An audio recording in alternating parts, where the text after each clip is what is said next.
Hey everybody, how's it going? Uh,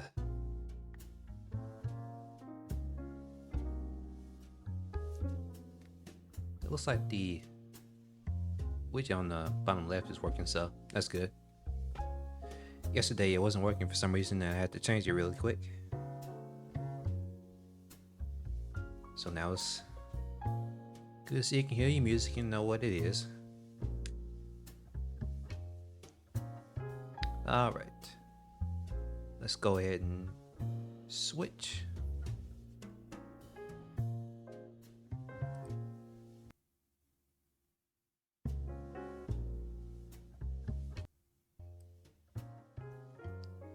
There we go. So if anybody's in the chat, how you doing? How's your day? How's your night going? Mine's been more the same really. Just working and earning money, you know how it is. And getting ready for the stream and all that. As you can tell by the title, we're gonna be playing Dead Space on mobile. I can't remember when it came out. I think it came around sometime. Well, let me check really quick because I know it was sometime in the early 2010s because that's when I remember playing it when I was in school. Dead Space mobile. Yeah, it came out in 2011. Yeah, I think that was when the time I played it. Maybe like a year later. And nobody really talks about it. I'm not sure if it's in canon with the original games or not, but I wanted to, just go ahead and play it and check it out since it's been a long time since I played it. And when I played it when I was in school, I thought it was really interesting. Like it was like a full scale game and nothing nothing watered down. Well, it was kind of watered down, but it was pretty much the exact same experience you would get from playing it on the 360. And back then, that was pretty much the only type of game that I could do because I didn't get a 360 until later on in its lifespan, so I didn't really get to experience a lot, including that. So.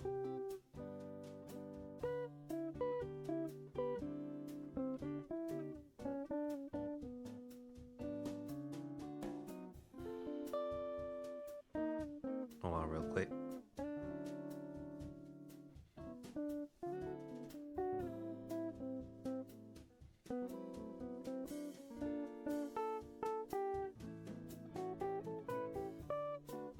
Yeah, I didn't experience that until later. And maybe I played the original game too. Maybe I don't know if I want to play the original or the remake. I'll probably just play the remake because probably that's probably easier. But if I can't run it, I'll just probably play the original. So yeah, I wanted to start with this first because that was the most interesting to me.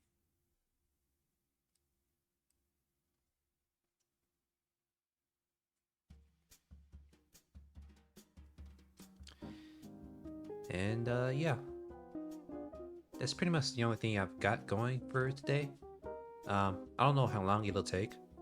So if we get done early, we might play something else. Like I said before, we might try Marvel Rivals and see if that works this time around. But we'll see as time goes on.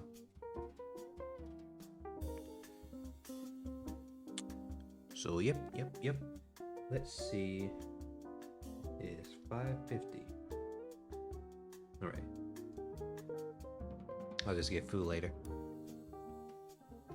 I'm playing it on PC, and I had a few hiccups when I first booted it up, so I'm not sure if that'll stay like that or not. But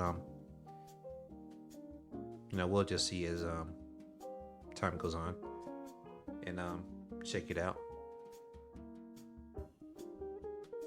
While I'm at it, let me check it real quick and see how it's doing.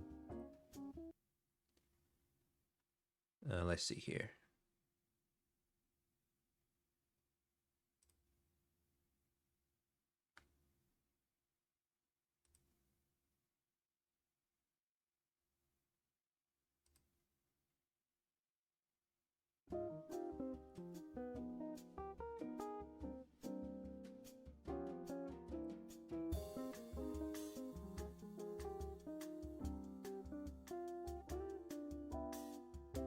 Okay, it looks like it's going okay.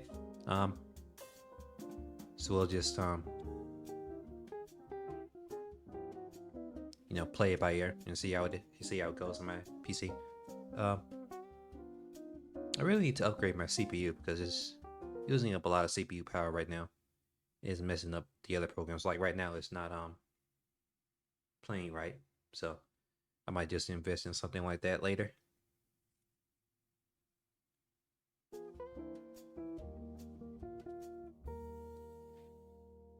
Yeah, it's just something that I'll put on the back burner for now.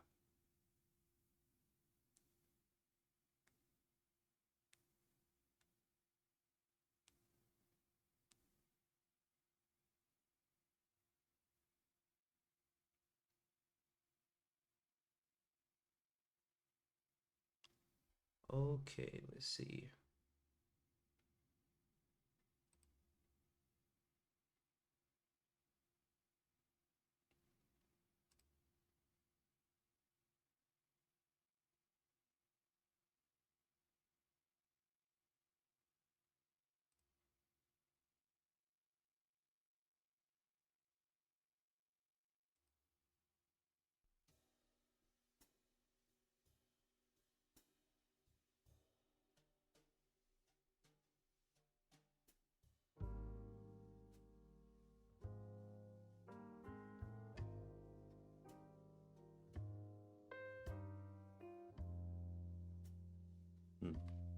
It's kind of slowing down a little bit, but I guess we can leave it as it is right now.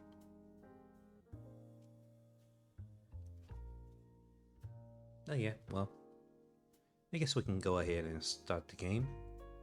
I didn't really have much else planned, so let's just go ahead and boot it up and play Dead Space on mobile. Okay, let's see.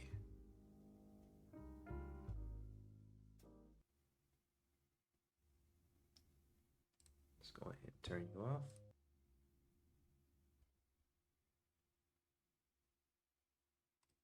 Close you while I'm at it.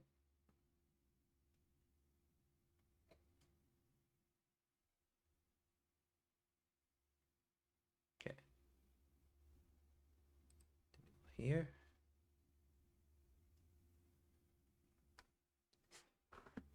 Now.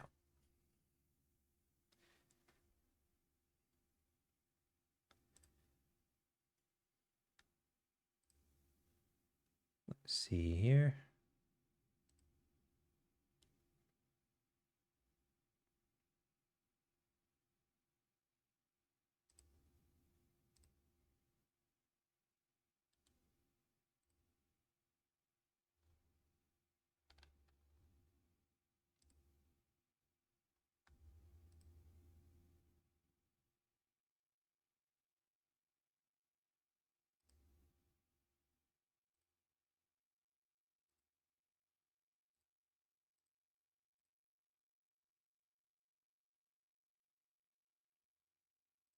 Okay, let's try something else.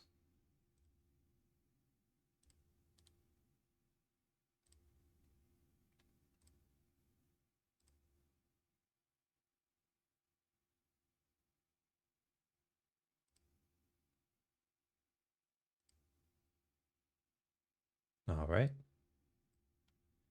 Let's move you over here.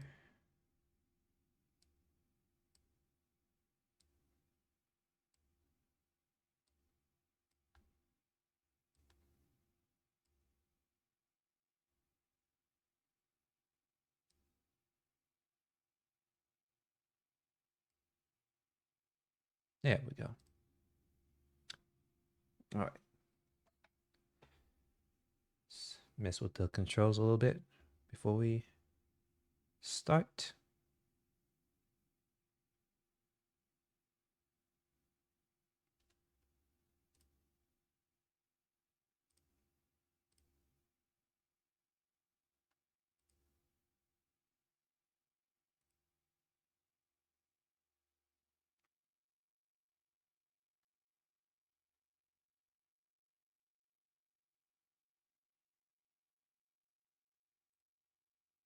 Hmm.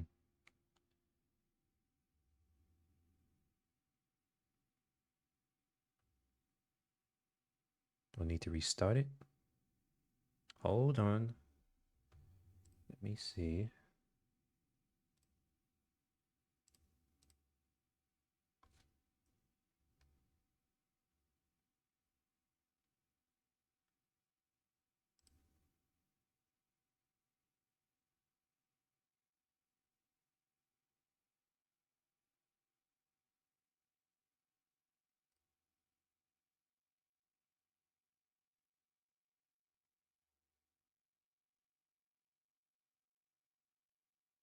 Hmm. Okay, let's restart it really quick. Oh, yeah, I can just exit.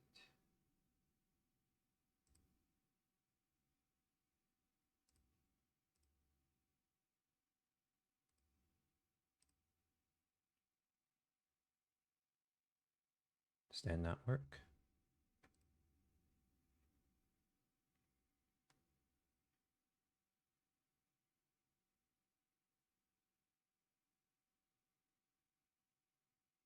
Hmm. Okay. Let me just close it and restart it.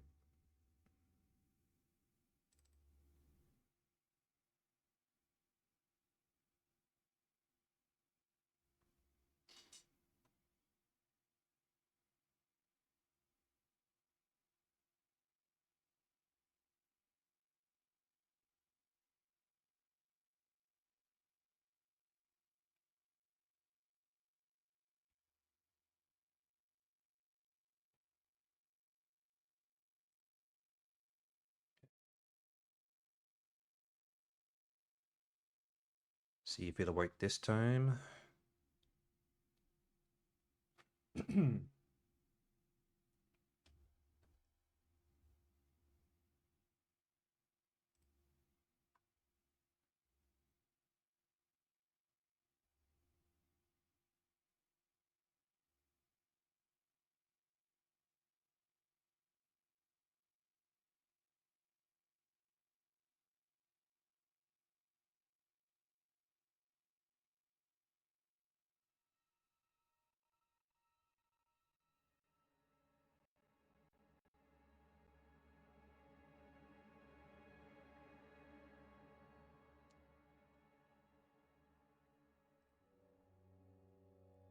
Okay.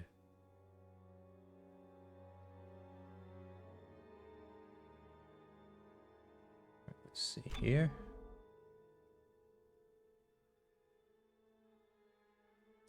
New game.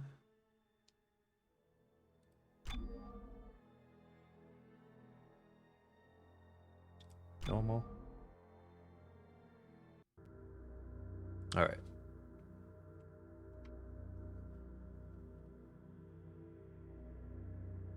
Hopefully we don't run into anything too bad.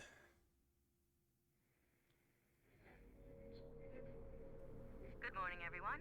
Coming up on today's show, budget problems for the sprawl.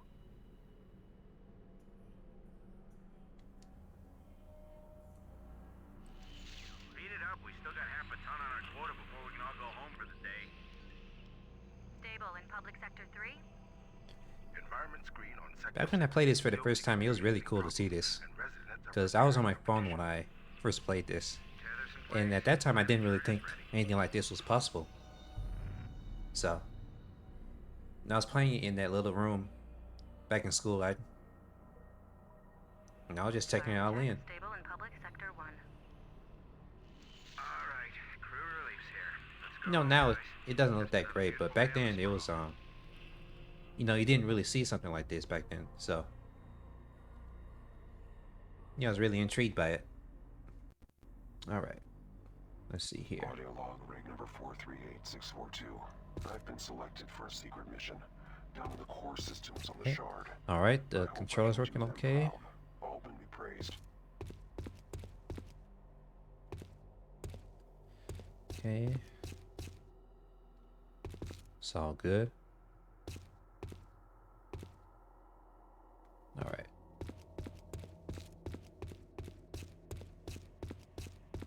Plasma saw. Okay, you're in position. Buttons are working. Remember, your code name is Vandal. Under no circumstances tell anyone your real name, understand? Your voice filter will keep you anonymous if you meet anyone. We've arranged some tools for you. You'll find a plasma saw in a locker up ahead. Get that mouse out of the way.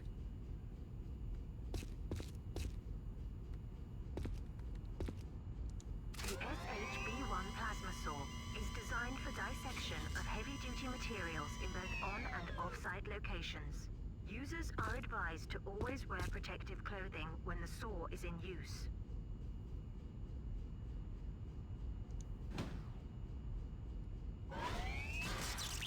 Oof, okay.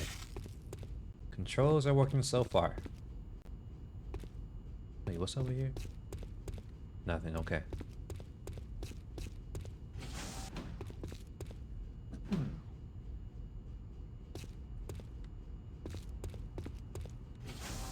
Now let's get started. What we're doing here is vital to the cause. I'll be with you every step of the way. Start by using your plasma saw there to take out the power boxes in this room. There should be 3 of them. All right. Perfect. 1 room down. Now you need Man. to keep up the pace. Move on to the next. Something like this on the phone back in 2011.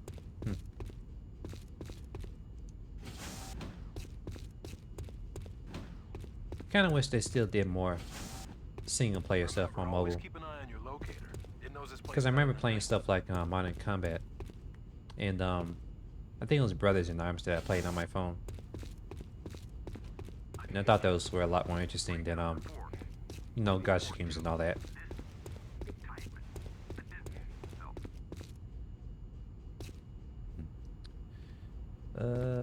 Wait.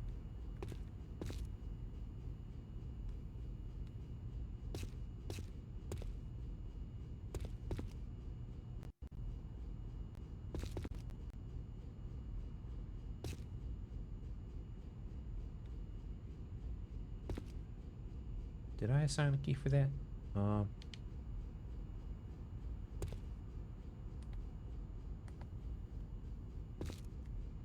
I don't think I did.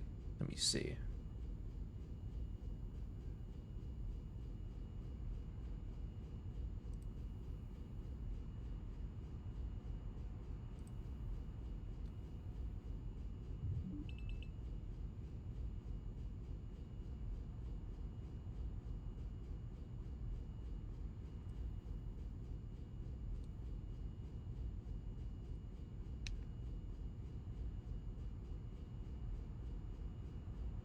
Okay, how about that?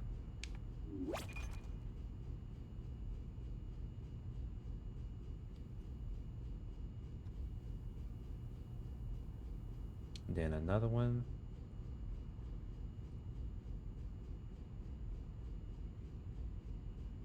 Kind of wish I saw this beforehand, but that's all right. We can do it now since we're here.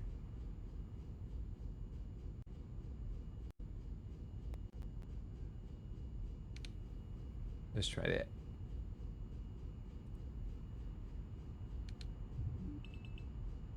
All right.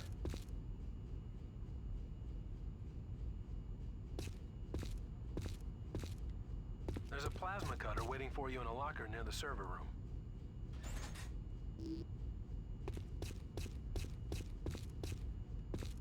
The 211V plasma cutter is suitable for everyday chipping and trimming Okay. tasks in the mining environment. This one I remember was more confusing. Standard mode projects a single long-range energy blast.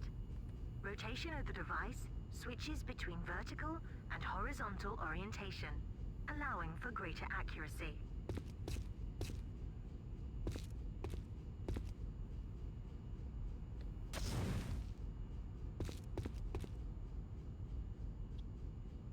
Now, what did I do to switch that?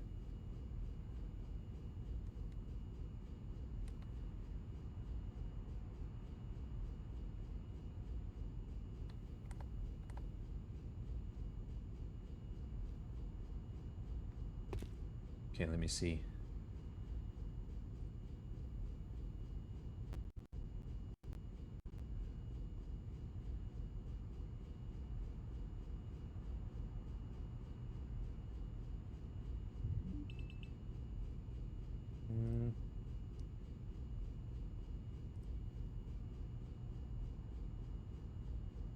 Was it space?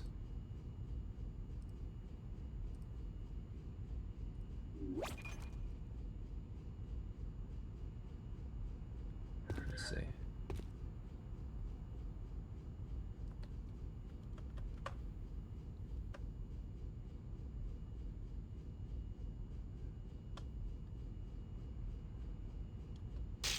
Yeah, it was.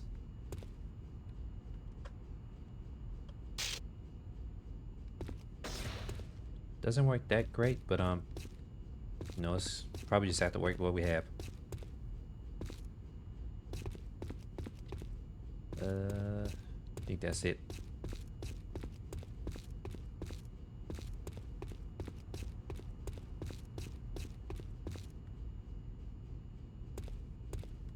Oh, I have to do something. Didn't read that. What was it?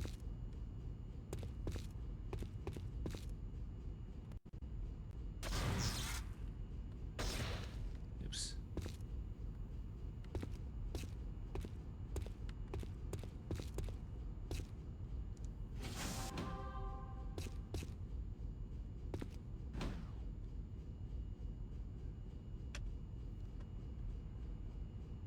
You'll need to rotate your plasma cutter to take some of these out.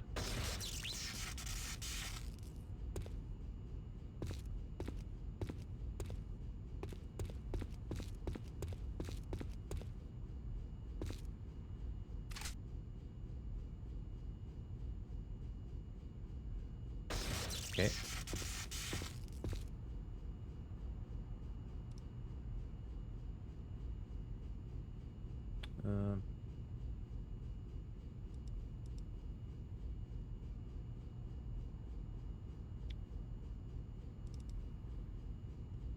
Okay. Just tap to turn around.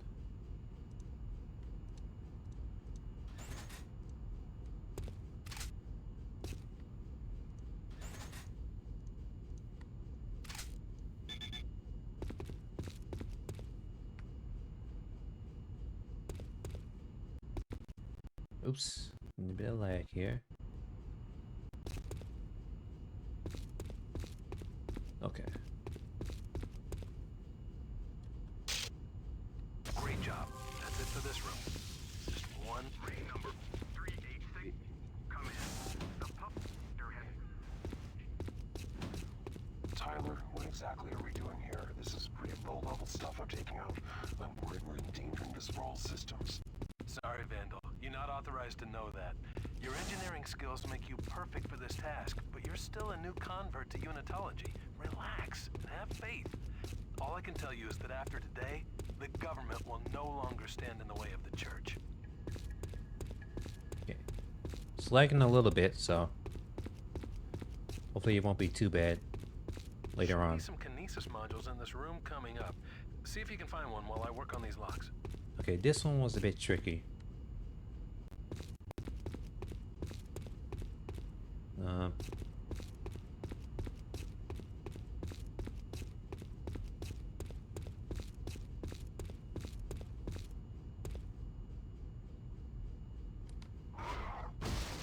There we go. The kinesis module That's working. acts as an extension of the user's limbs, allowing for remote manipulation of objects and equipment. Personnel should be aware of the object's true weight when working in populated areas. Alright, let's see.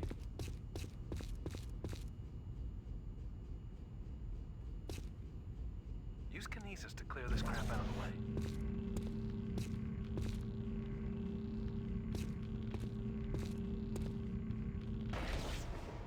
There we go.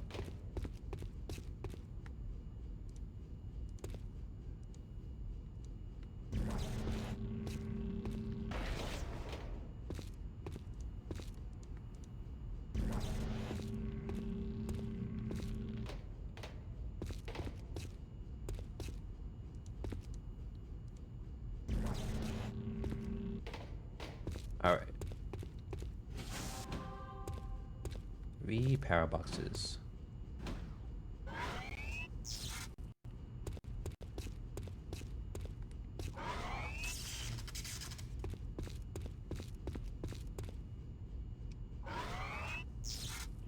Alright.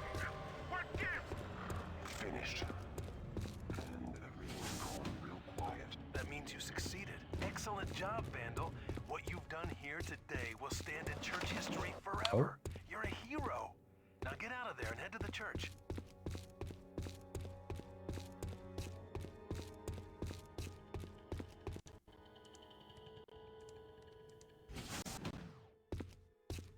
Initiating lockdown. Vandal, get out of there quick. Make for the tram. Oh, They're coming out of the walls! They're coming out of the walls! now they're coming. Run! Everybody get a medic! Just run!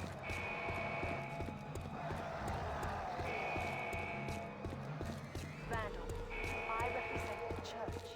Listen to me. What you see before you is your reward for today's accomplishment. You're to be one of the first blessed with ascension. Foes are locking down the sprawl, cutting off the minds locking you in, but don't be afraid. Your destiny is glory. I remember this part being crazy back in the day. Beyond the death I think I was remembering. I think I was wearing headphones back then too. You knew this would happen. You lying sons of bitches. People are dying because of what we did, what I did. Fuck you. See how blessed you feel when the government knows what you've done.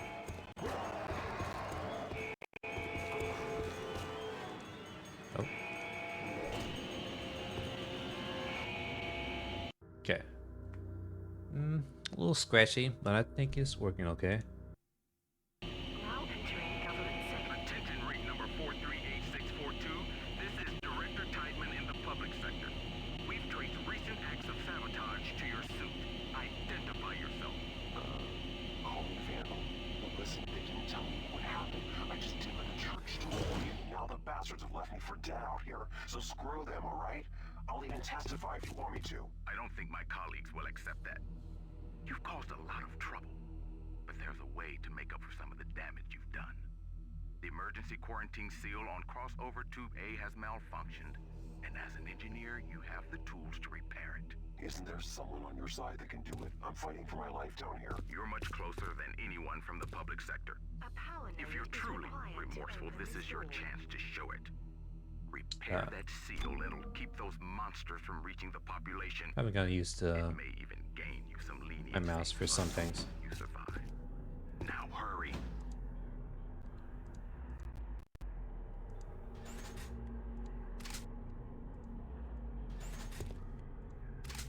I can't remember how long this game was. I remember it being pretty long. Oh, I forgot about this part.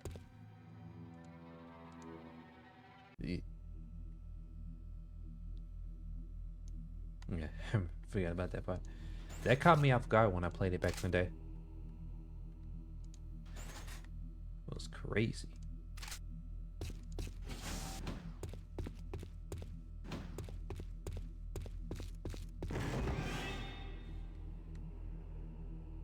Heh.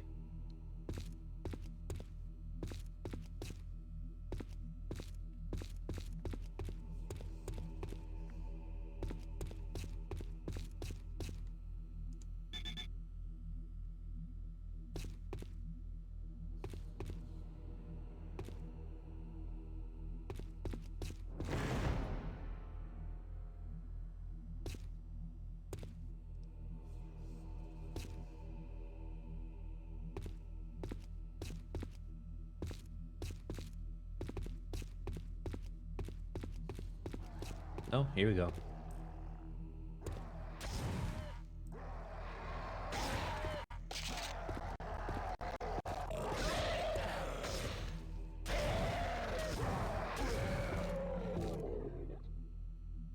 All right. Oops.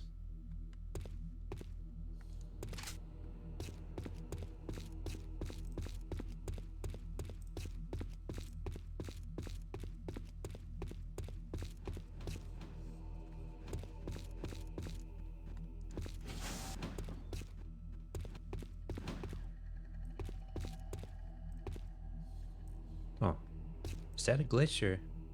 Oh no. The Sulu is kind of weird.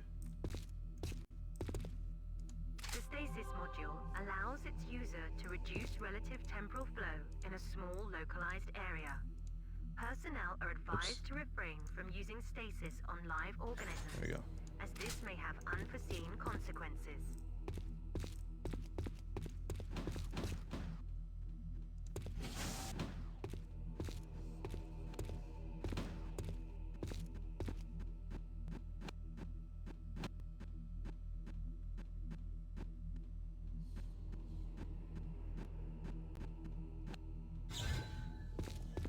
There we go.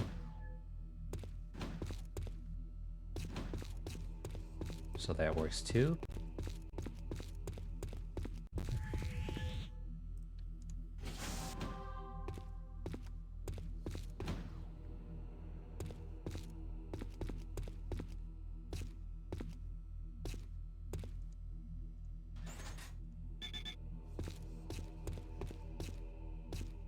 What else is in here?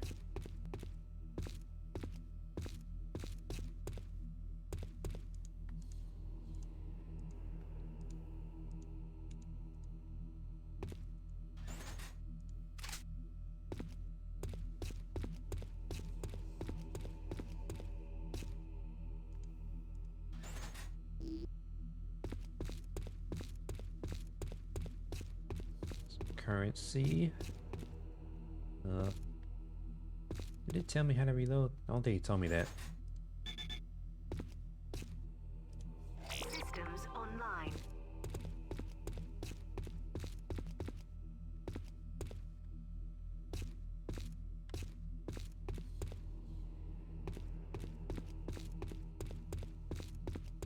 Quarantine lockdown initiated. Oops, saw that coming. Everybody listen up. Use your tools and take off their limbs. It's the only way to slow the bastards down. Cut them off at the joints, man. They don't like that so much. Hey, everybody, you can't Oh. kill these things. Just keep slicing with a plasma cutter or whatever.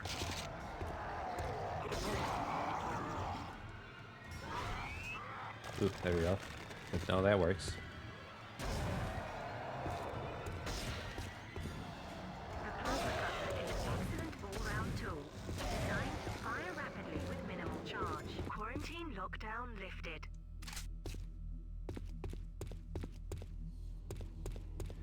Okay.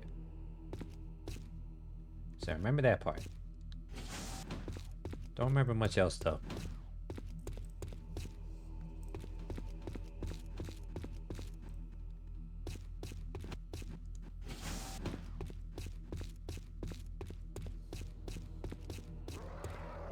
Attention. Oops. Emergency quarantine lockdown is now commencing. All crossover tubers between government and public sectors will be closed immediately. Open the lockdown. There are people still in here. Bastards, have a shut off. Gotta be a way out. Keep checking.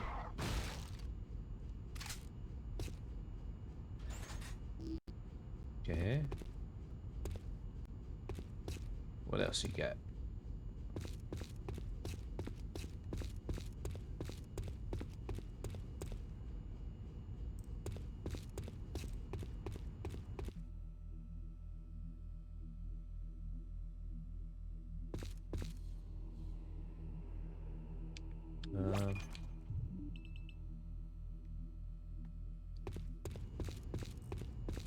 Okay.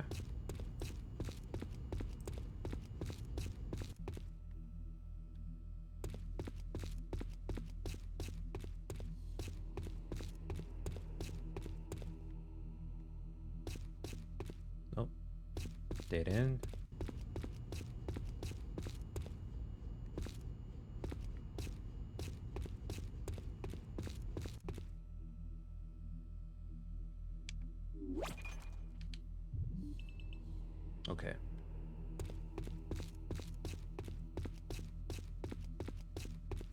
Wasn't I just here? Yeah, I was. Let's go this way.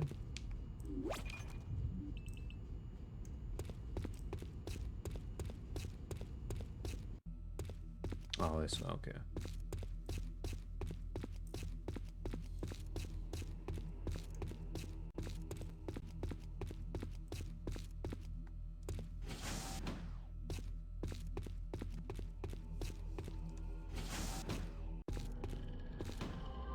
Escaped, okay. Okay.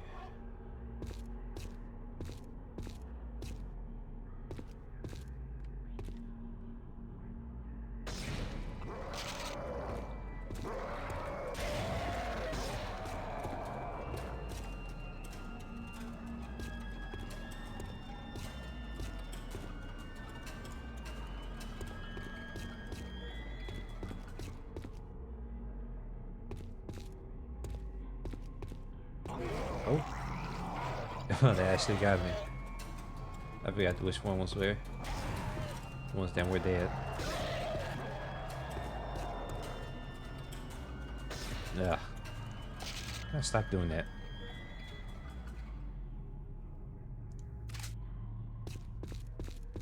At least I know how to reload now. Not that one. Is that one? Nope.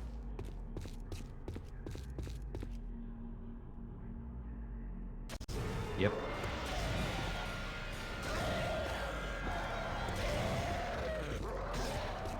There we go. Oh. Okay. Anyway, what the hell? Foreign matter detected. Switch to the plasma cutter's secondary mode for an alternate horizontal beam. Okay. I like that.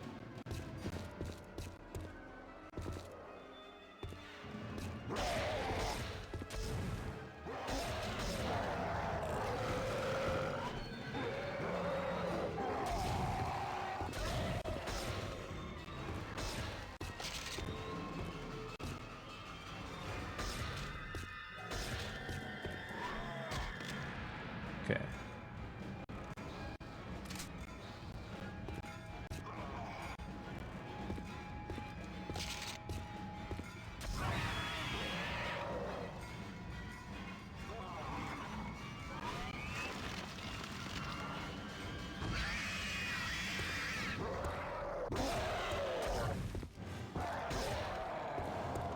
Quarantine lockdown lifted. Huh. Forgot I had achievements. Oh wait, hold on. Gotta do something real quick.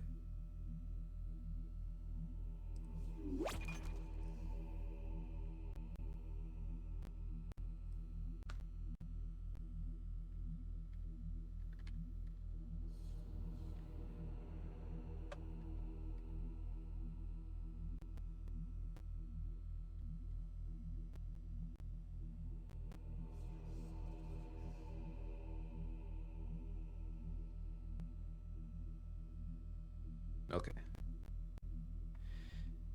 There we go. Gotta take that off.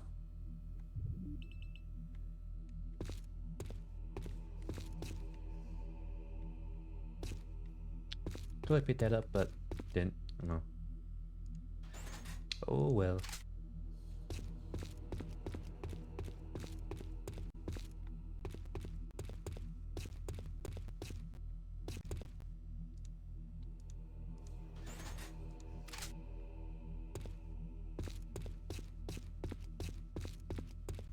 Didn't mean to do that. What, currency? Probably gonna see a shop soon. See what's going on in there. It's getting a little crunchy on the audio. Just kind of skipping a little bit.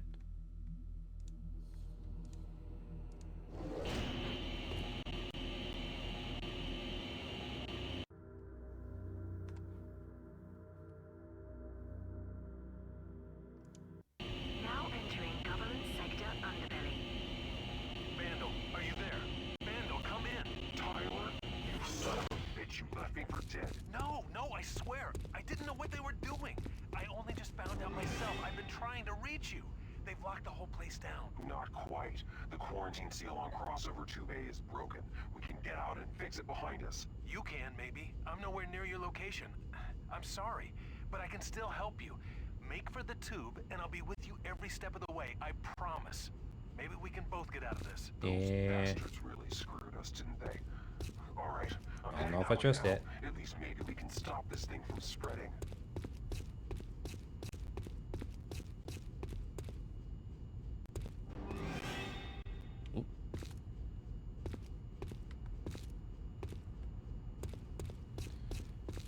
Running is kind of weird.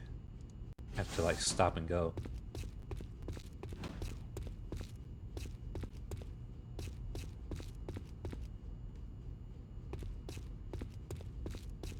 Like sometimes it decides to run, but sometimes it doesn't.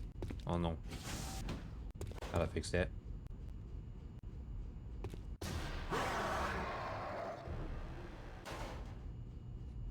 Tyler, I'm seeing shit.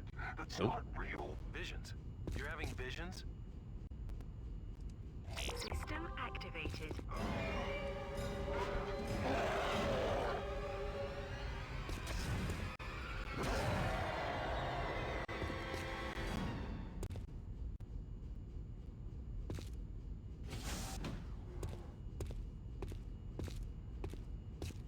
Okay.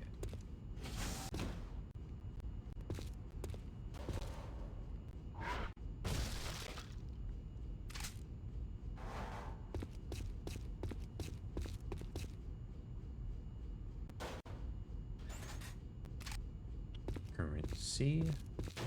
Oh. Tyler?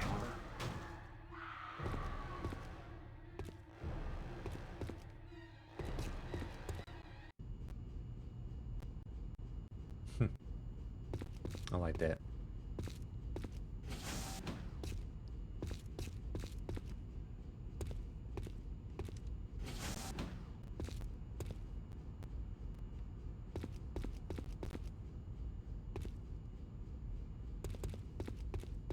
Was I just in here? Where am I going now? Okay, this way. Come on, start running. There you go. This whole place is wired to lock down if any live or biological material is detected. Foreign material.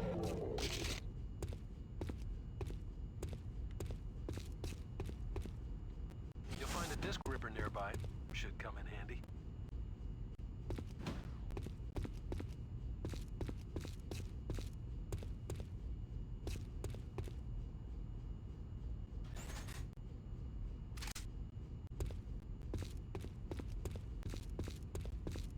It's getting a bit scratchier.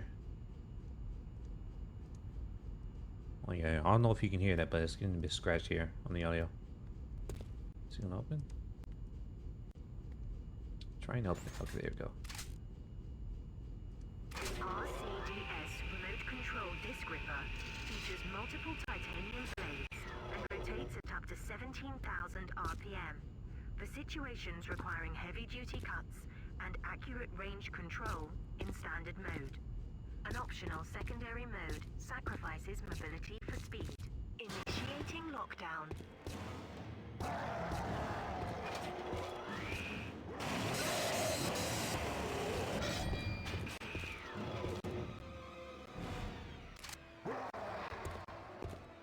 Okay.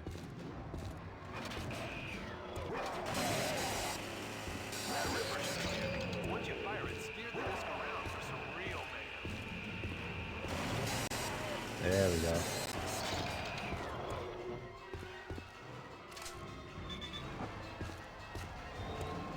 Oh wait, heard it. Oh, there it is.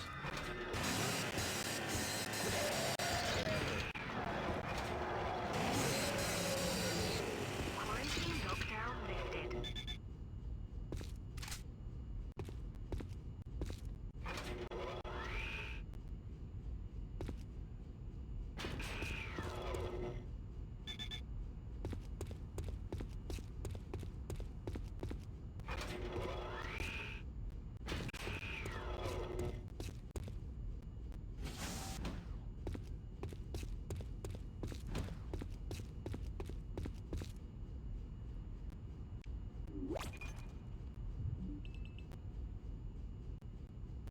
Oh, back here?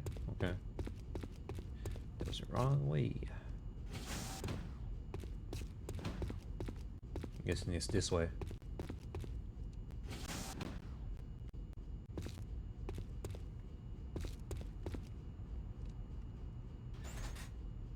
I'm guessing it's just some rooms that's hard to render.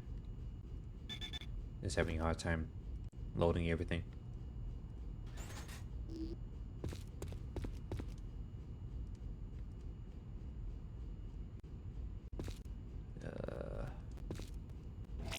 Go. Systems restored.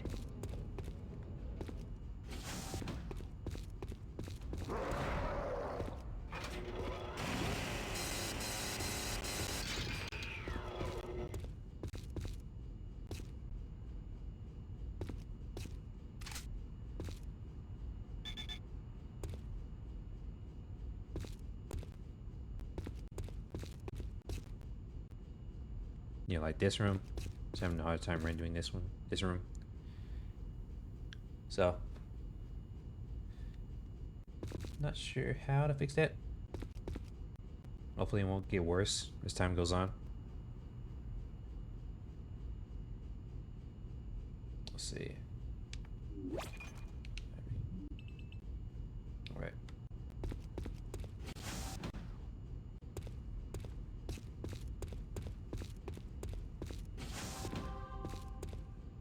Two security panels. Wait, how do you switch?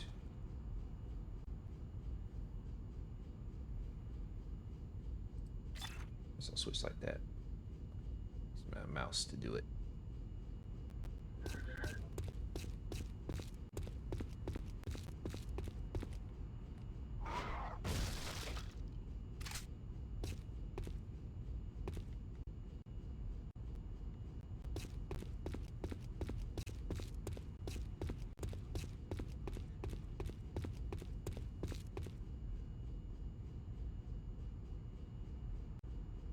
Press. There you go.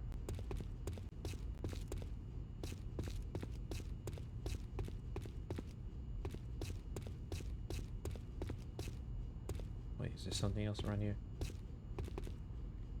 Don't think so.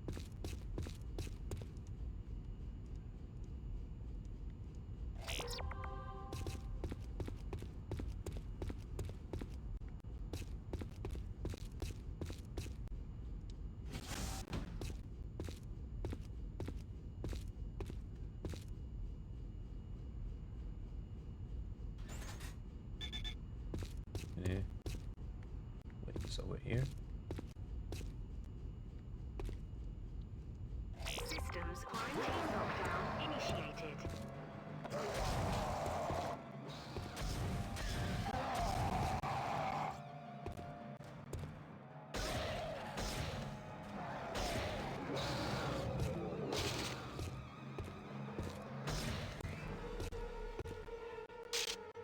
Yeah.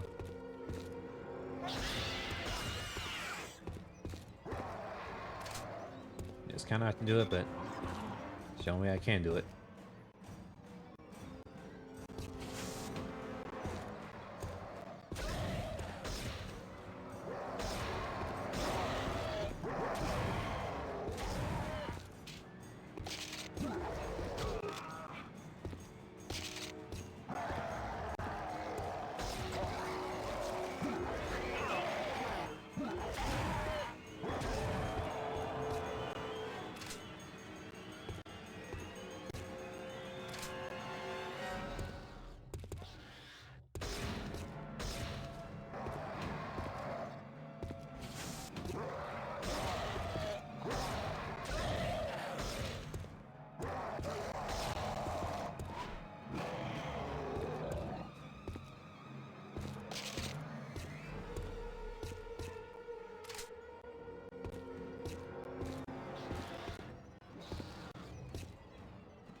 Quarantine lockdown lifted.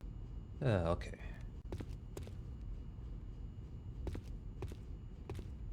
Wait, how I got health back? Did I get health pack somewhere? No, I guess I didn't read it.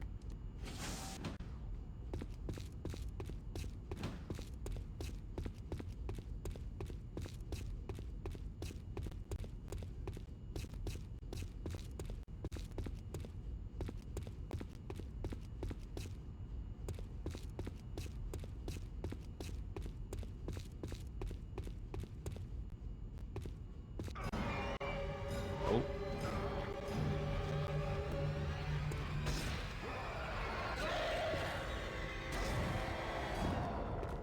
Go.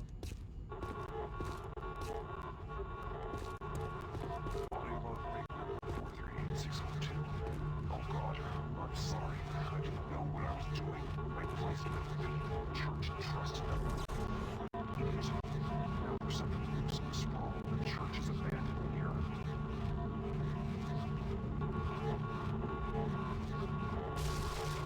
What's I supposed to do with that?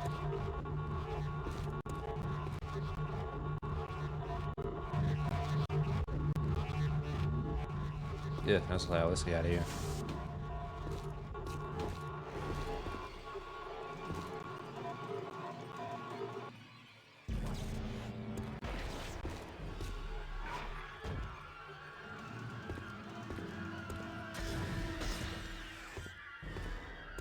Oh, so much for that.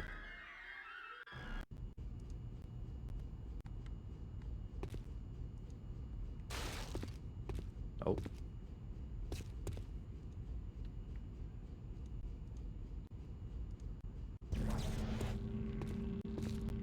Keep going, Vandal. There's a tram up ahead.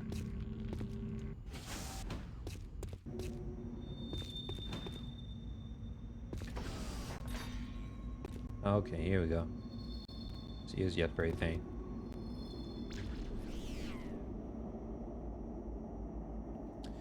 Okay, let's see.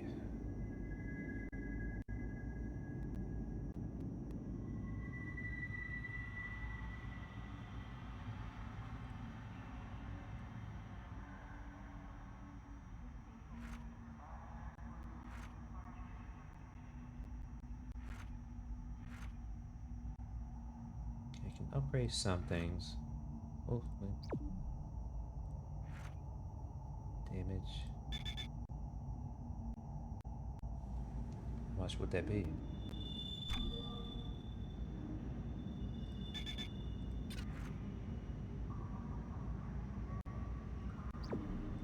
Okay, I have to double click it. Damage 1. Okay. And what else can I get?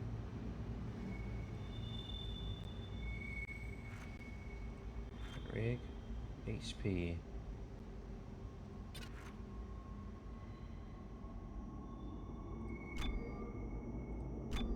Get one of those. Air supply.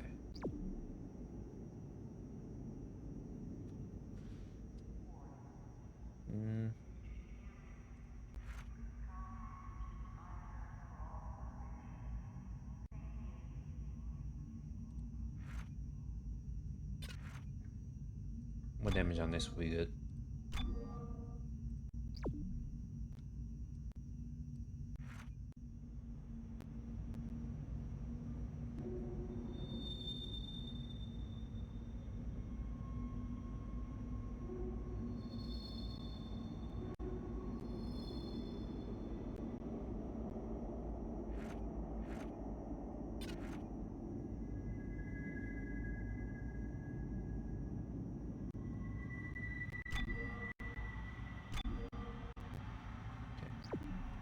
I think I'll just save one for now.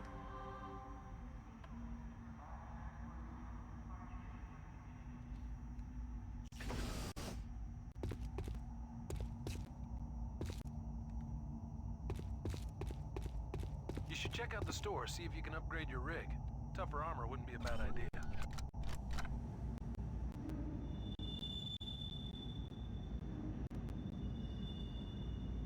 Ooh. Probably should have saved it for this.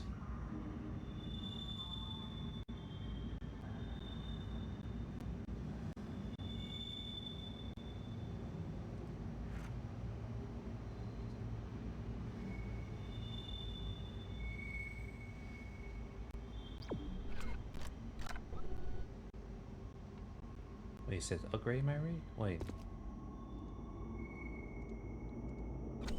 Let me check that again.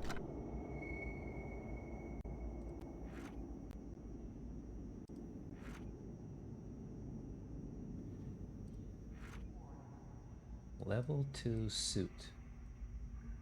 You need 30,000. Have 14,000. Boy. Okay.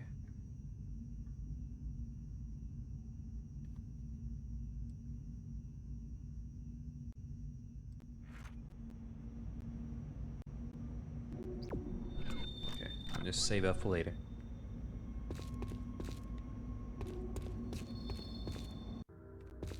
Okay.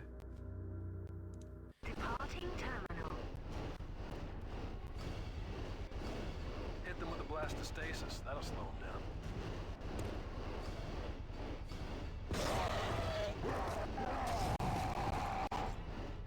Remember, you gotta move in close to use your plasmas.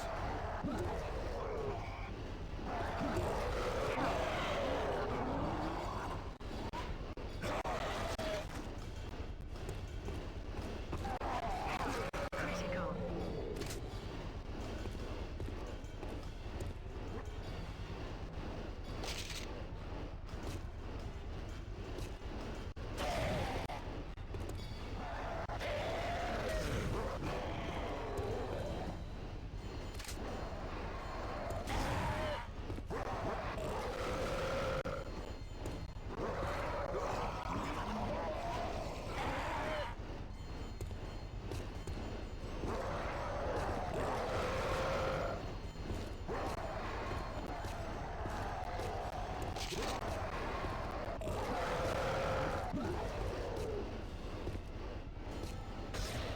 Okay.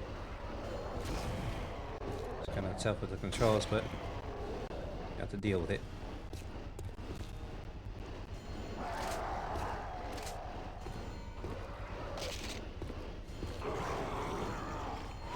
Just let me reload for a little bit.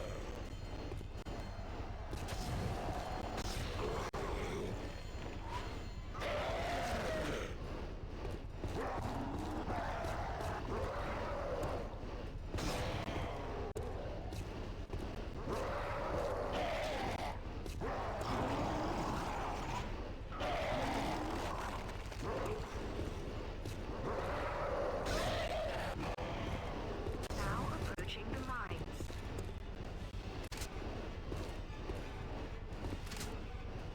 Okay. I forgot how to use stasis, so I probably have to remember to do that. Now entering mines.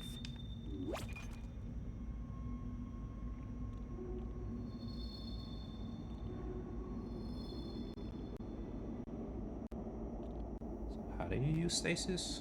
I can't remember.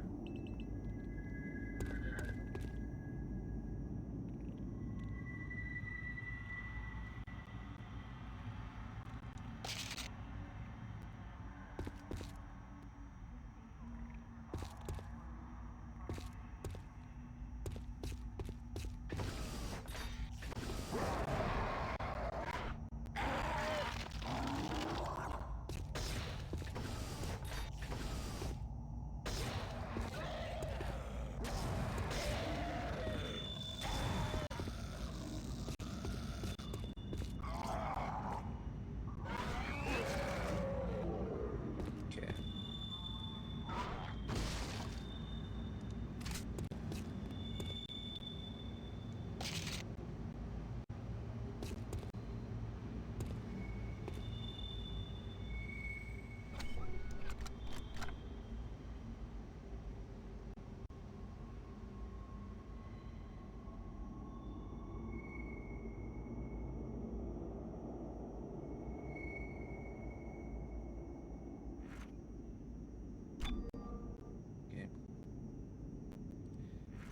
Okay. I need more of those.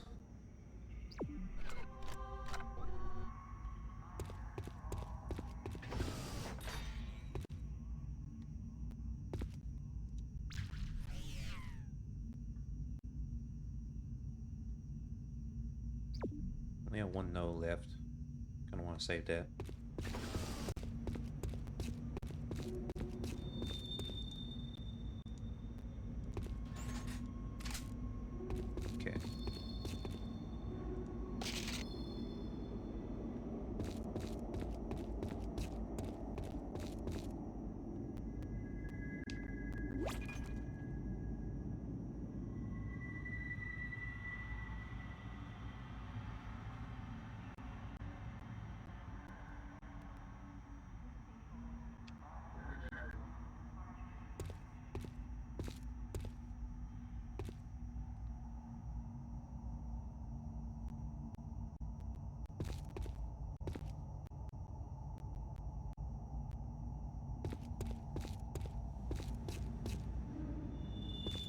Still don't know how to use stasis. Foreign matter detected.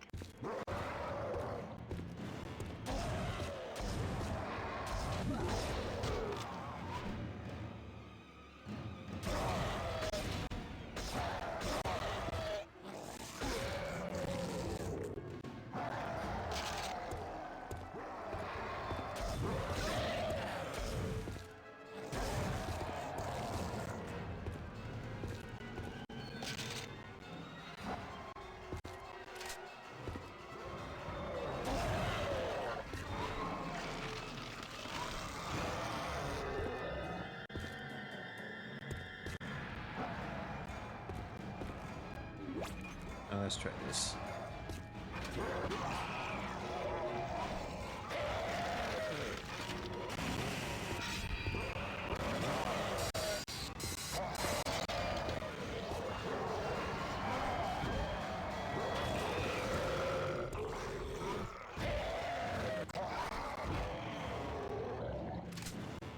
Quarantine lockdown lifted. Okay. This might be harder than I thought using these controls, but you know, it is what it is. Let me switch back. Oh wait, I just have to reload.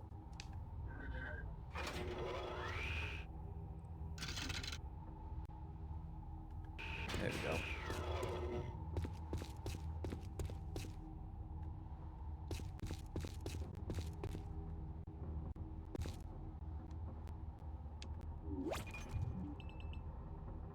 Okay, it's this way.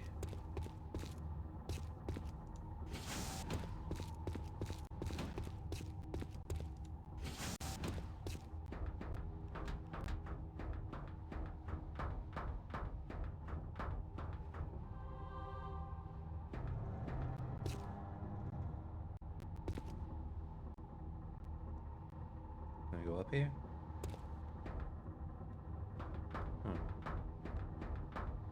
Thought that was an elevator.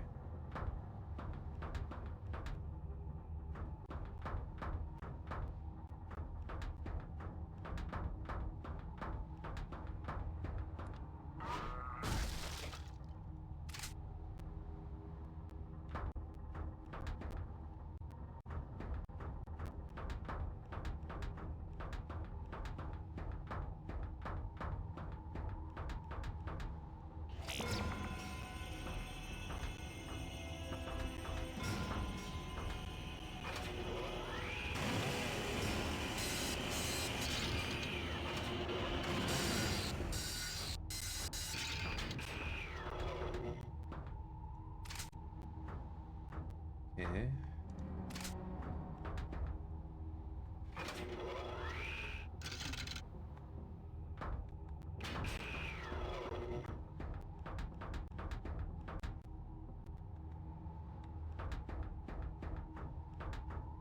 Anything on this side?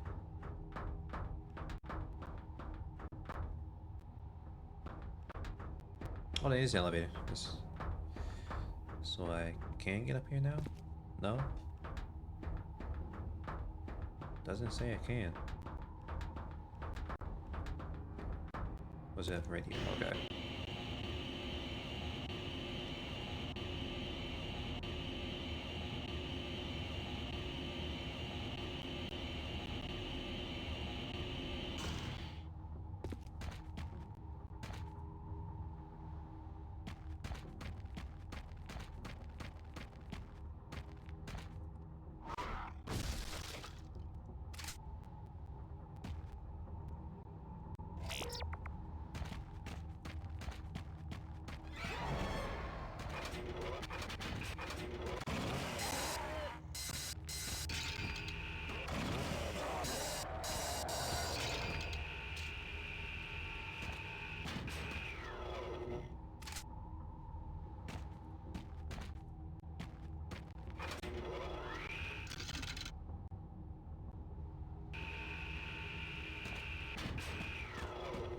All right.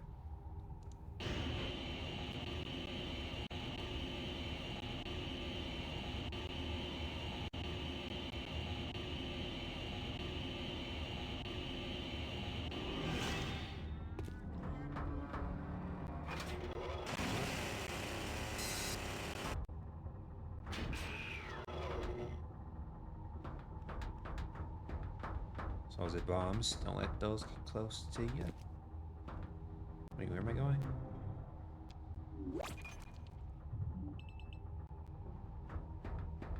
Restore the power lift.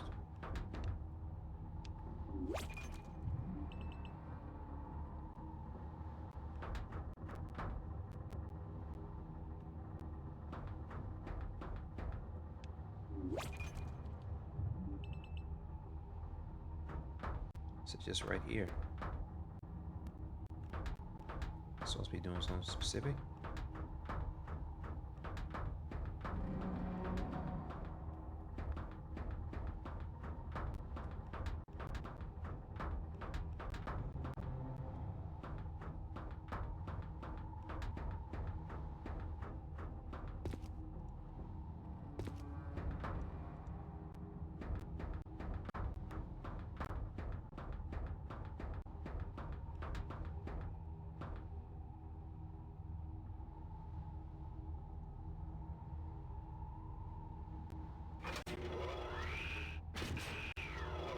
To do that, trying to click it.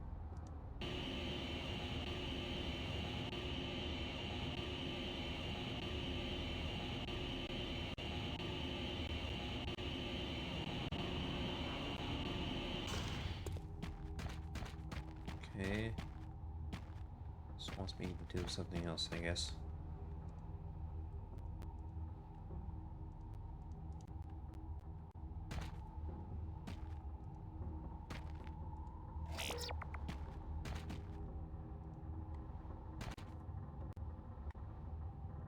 System activated.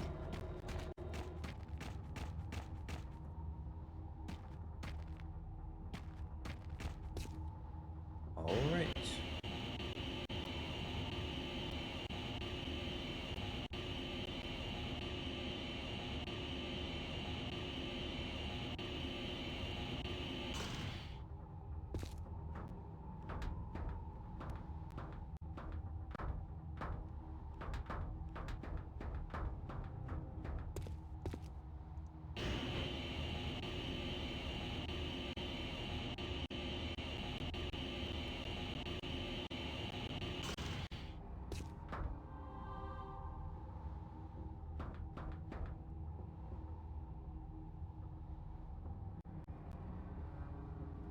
Let me take a drink of water really quick.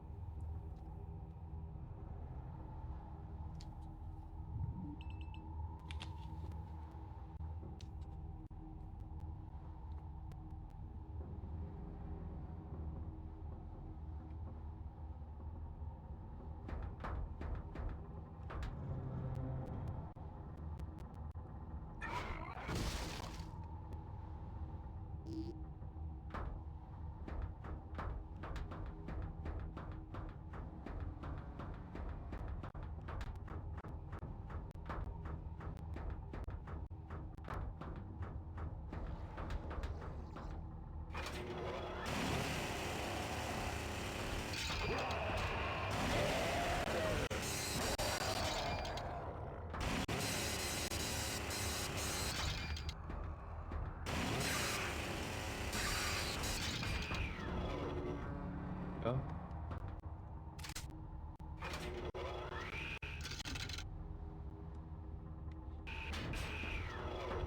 All right. Vandal, that door's part of the quarantine lock. You'll have to backtrack about 300 meters, take a right through the utility area, and then get over that mine shaft and... I'm just screwing with you. Try it now, it's open. Now that I remember. I remember that actually got me when I first played it.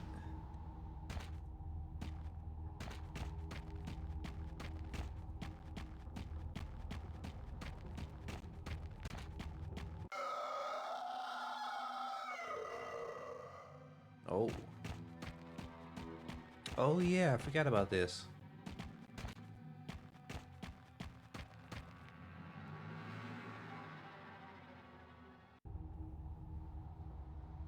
What the fuck is going on? You're being hysterical. I need you to focus.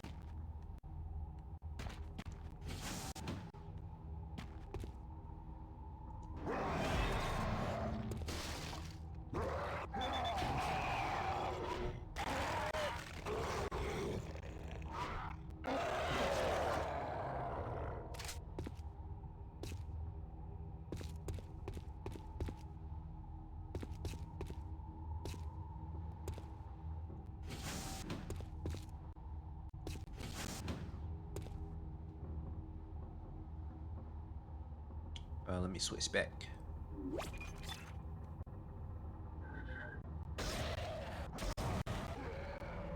Yep, saw that coming. There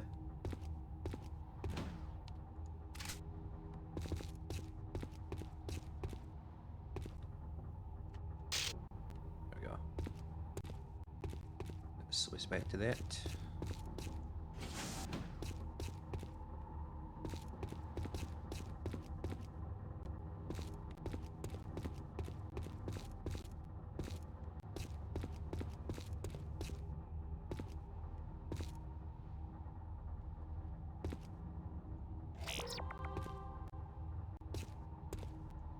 Foreign matter detected. Doors will lock right in front of you if there are any of those things around. Killing them all seems to open them right back up again, though. Trying to pick it up. It won't pick up.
Uh-oh.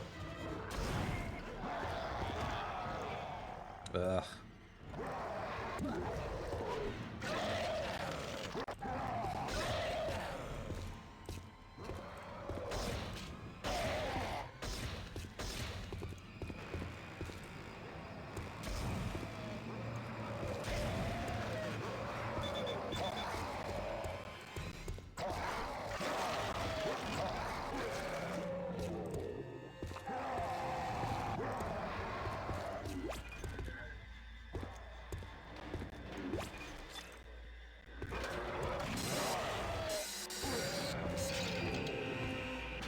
Quarantine lockdown lifted. Oh boy. These controls did not do me any favors.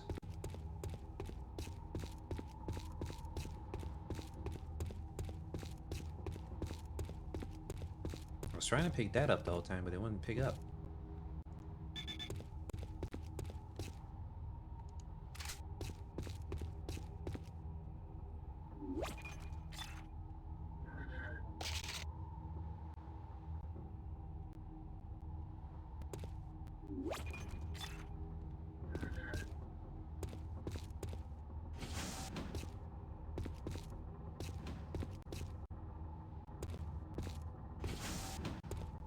Did I go this way already?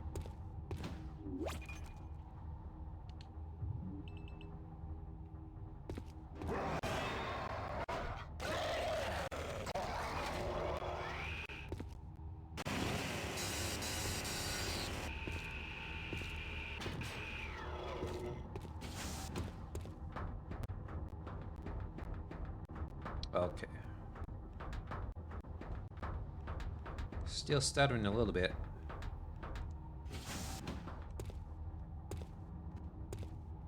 Let's see, can I pick you up? Doesn't seem to want to.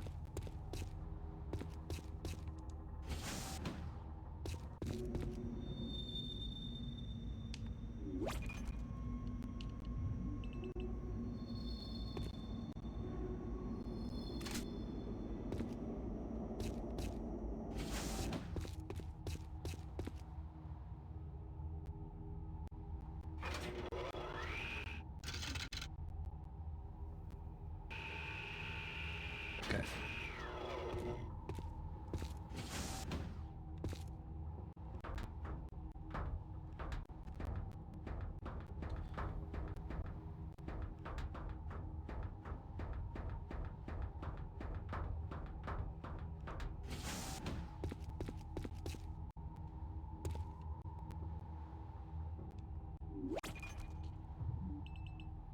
not this way.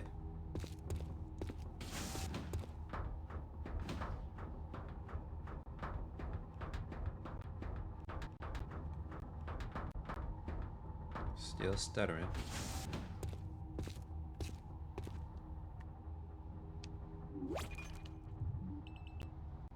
This way.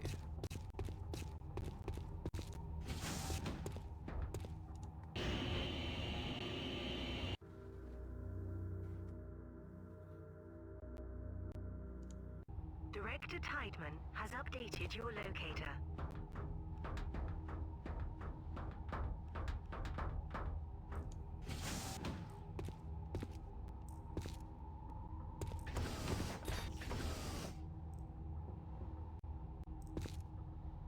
Did I not open that?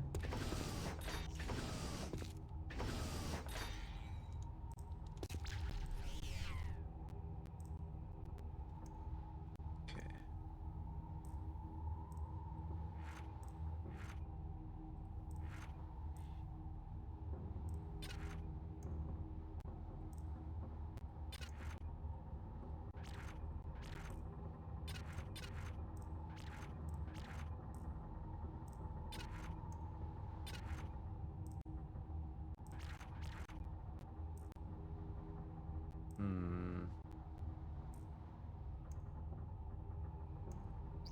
Maybe I should get more damage in the plasma cutter. Whatever I can get from here.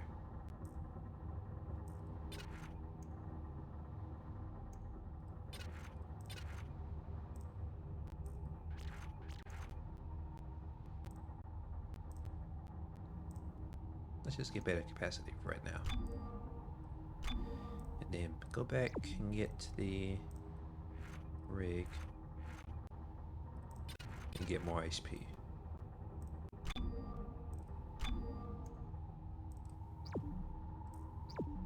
There we go.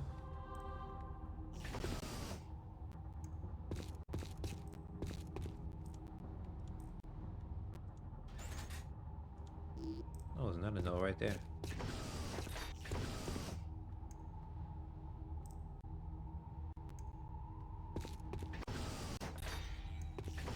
Do I want to get damaged too? Yeah, might as well.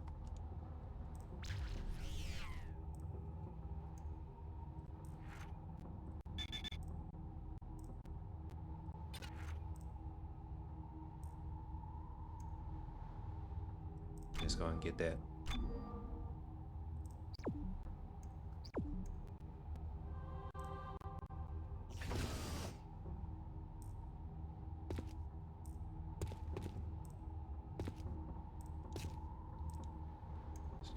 See if we can, work for 1 second. There we go.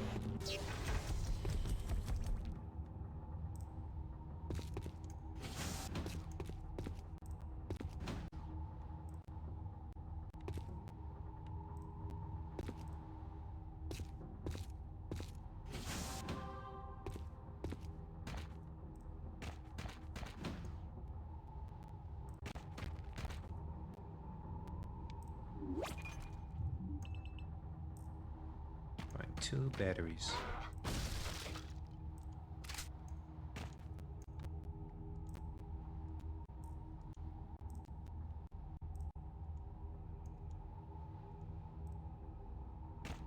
Can you pick up?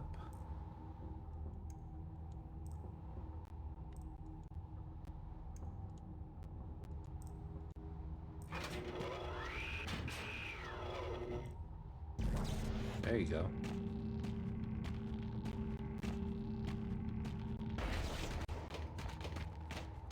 I did not do that. But whatever.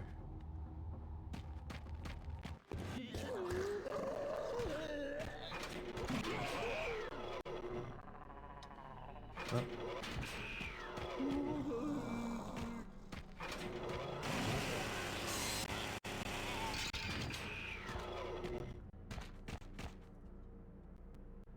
Switch back over this. Okay.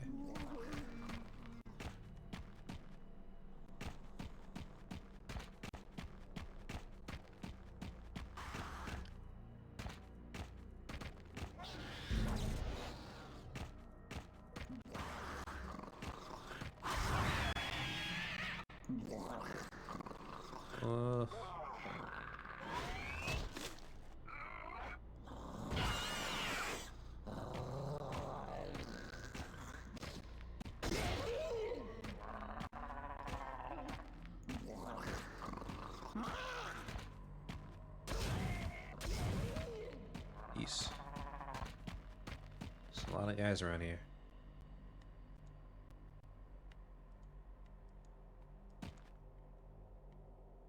So you pick up. There you go.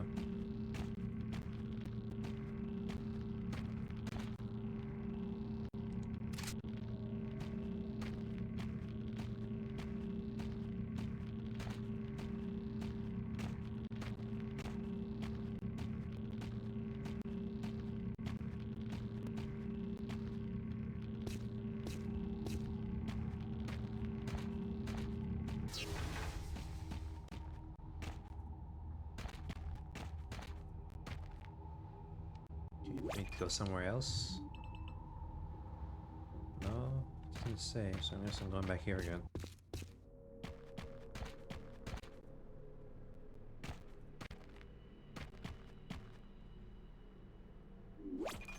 Don't have a lot of ammo in that, so.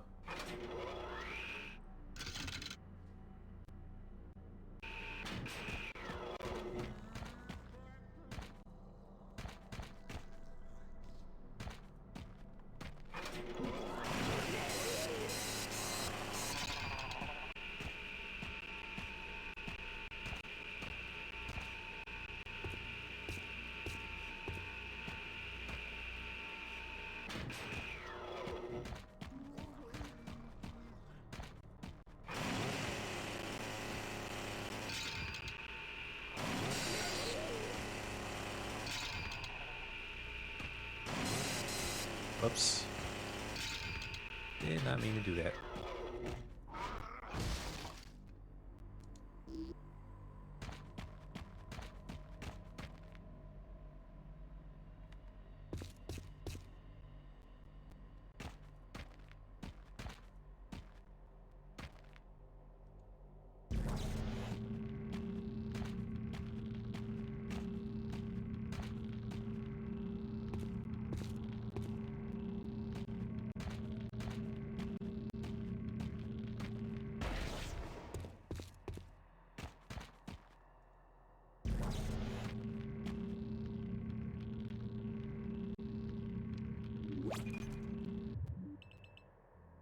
Okay, that way.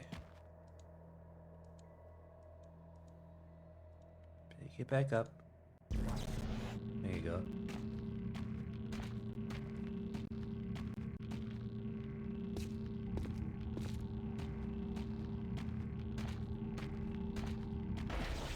Ugh. There you go.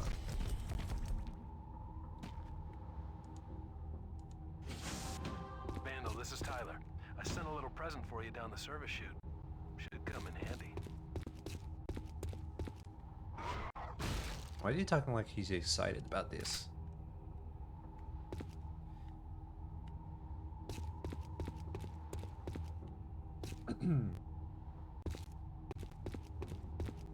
Like he's talking like he's happy about it. Uh-oh.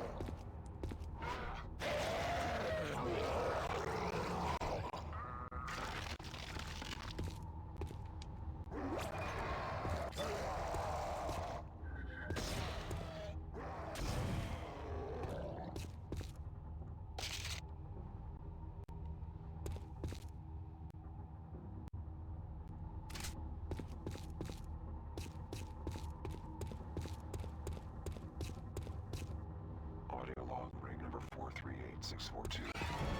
Maybe I can make this right. Director Tideman asked me to repair the quarantine seal on crossover tube A.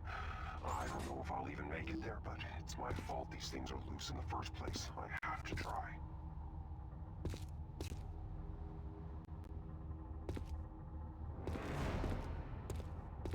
Ooh, ooh, ooh.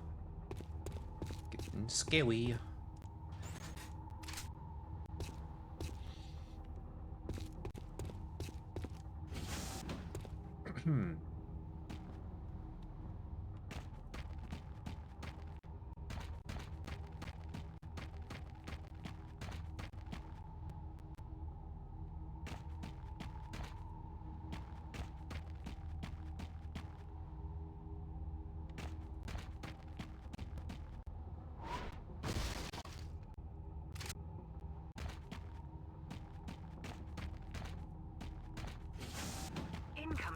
mission?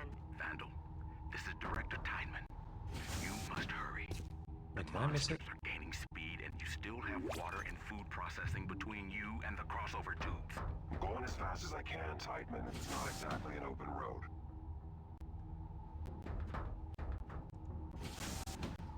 Let me go back real quick.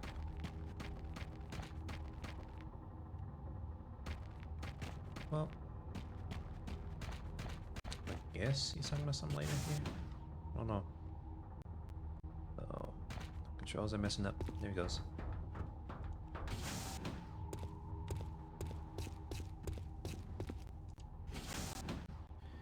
Let me turn on the light real quick.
Hey, who's down here?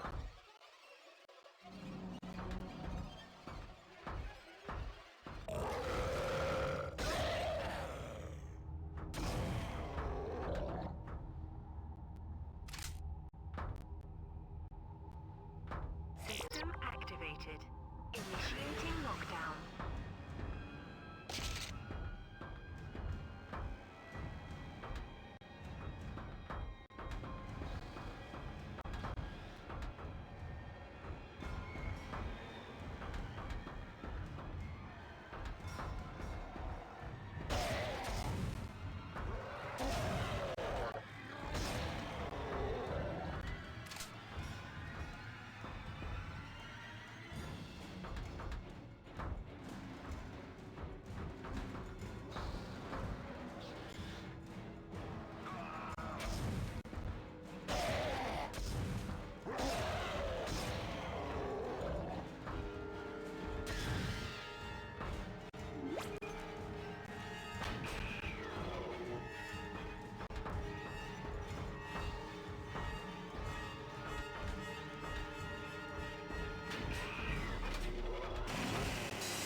Restore.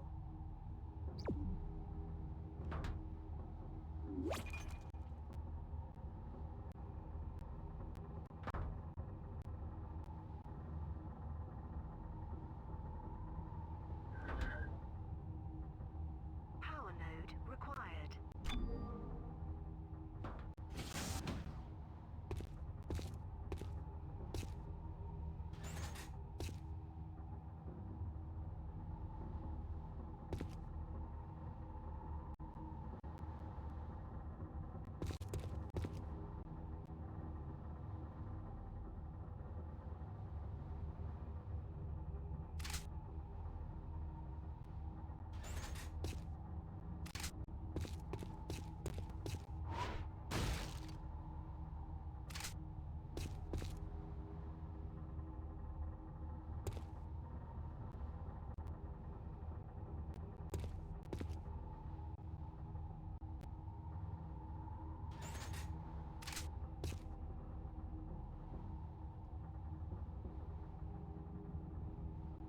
Okay. We got to tap the mute button. Yeah. Still didn't mean to do that.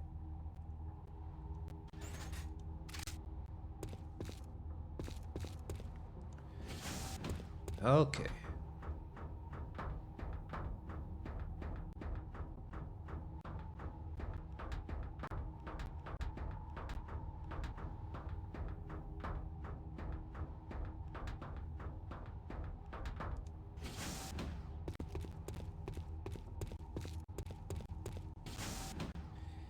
Straighten myself up real quick.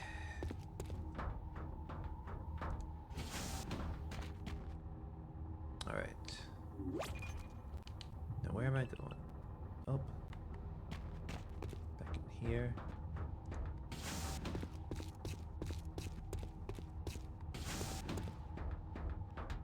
Where exactly? Over there.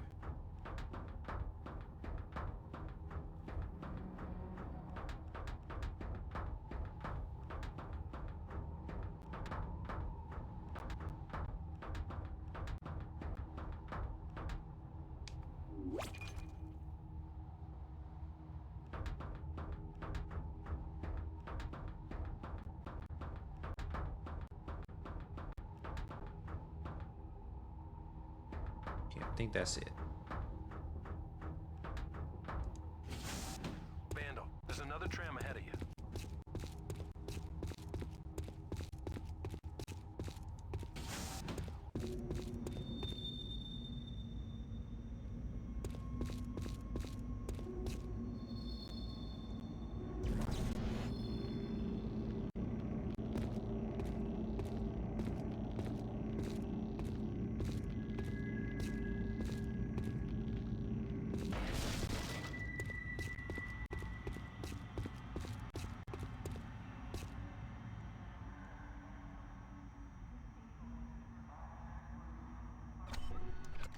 Okay. Alright. So I got enough for a level 2 suit.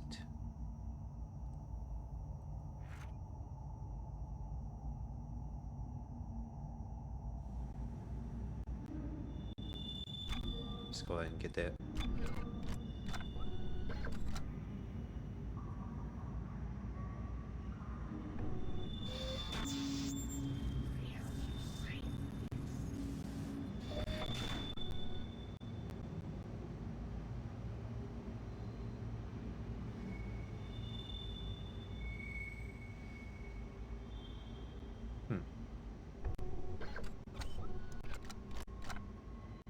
Alright.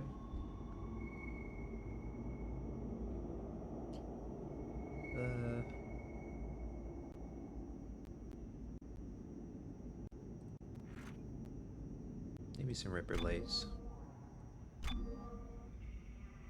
And let me see if I need a node.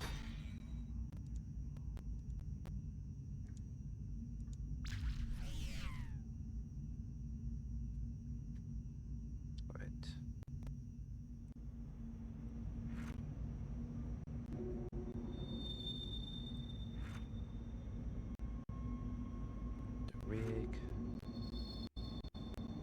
to...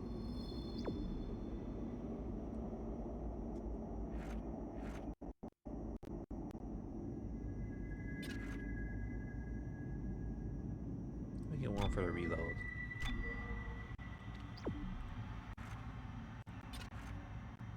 And one for damage. Think that'll be good.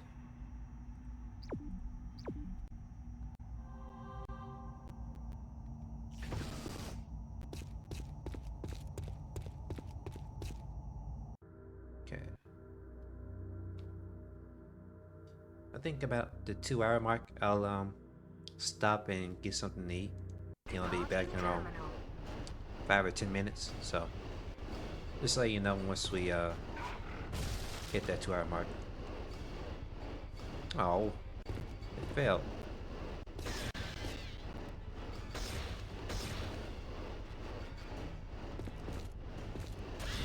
Try the Ripper's secondary. Can't steer it. It's fast and powerful.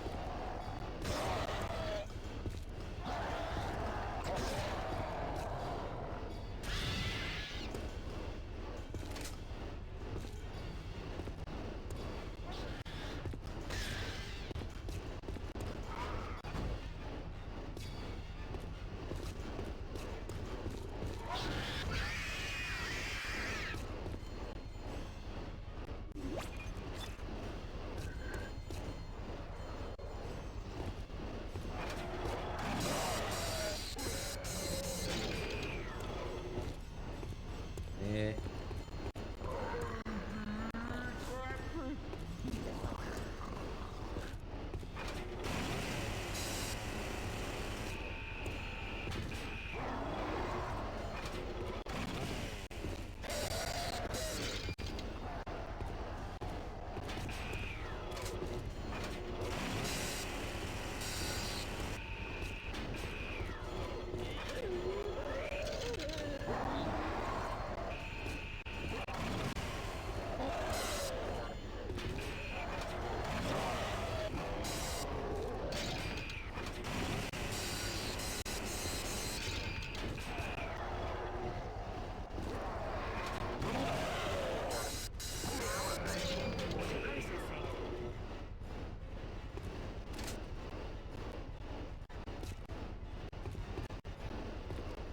Ooh, these controls.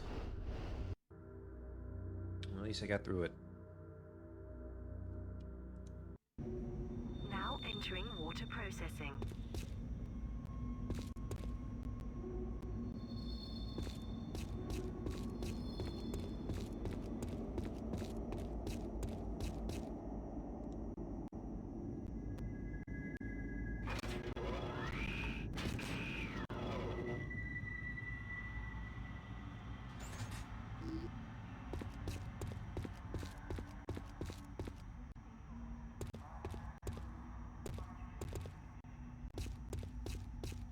How much is the next suit cost? Level 3, level 4. Level 3 is 60,000. Level 4 is 90,000. Okay. Gotta get to at least level 3.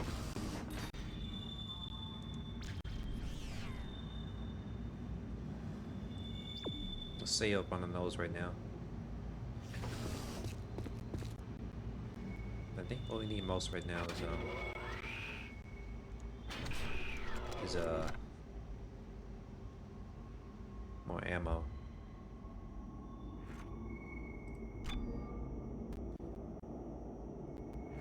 So let's get some of these.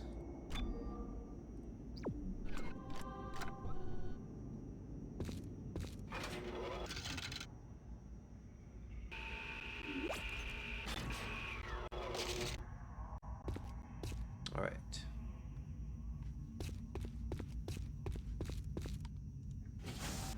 How you hanging in there, Vandal? You coping? Sure, I guess. Just exhausted. This is not how I expected today to go. Me either. But you're doing fine. Just get back safely, okay?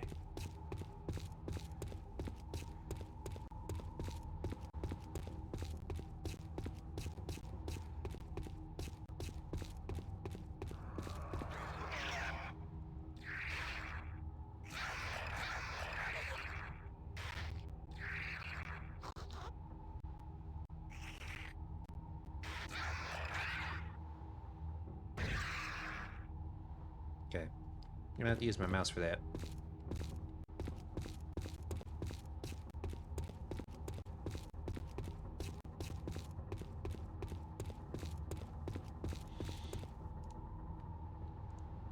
There should be a line gun in one of these lockers. Go get it.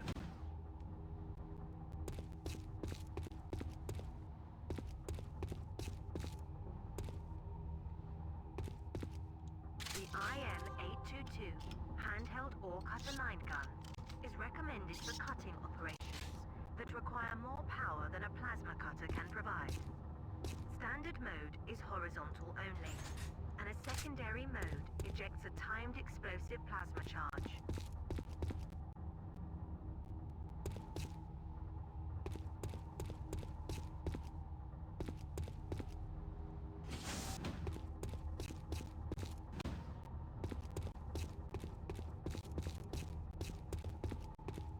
Alrighty.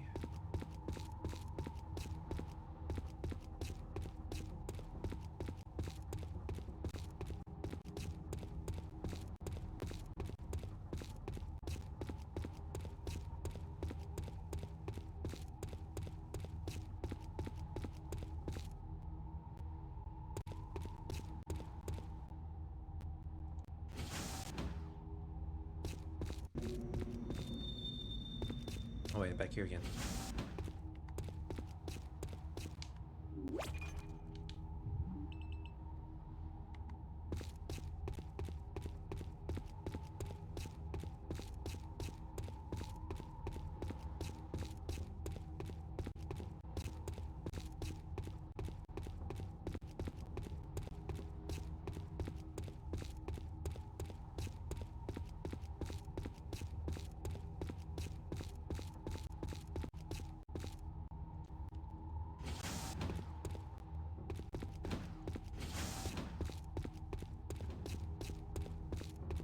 Initiating lockdown.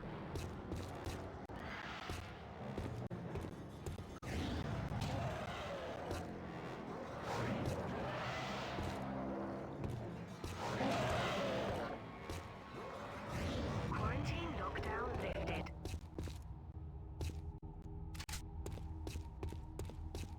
All right.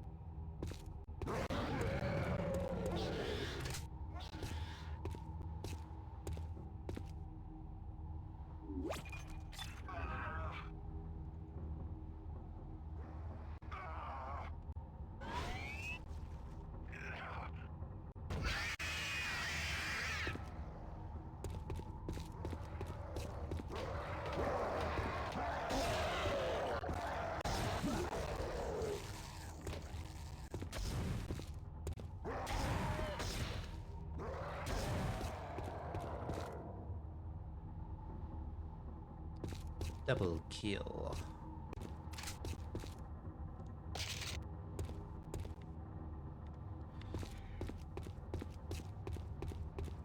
Ugh.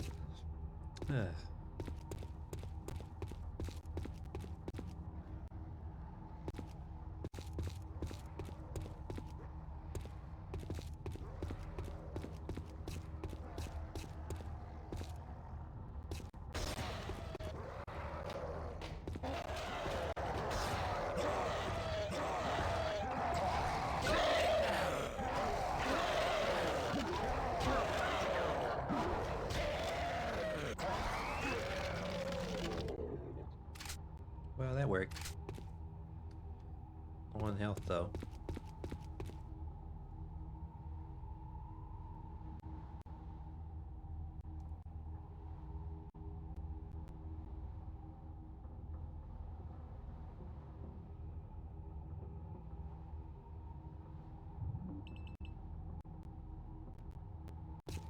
Oh, it does go up by itself. Okay.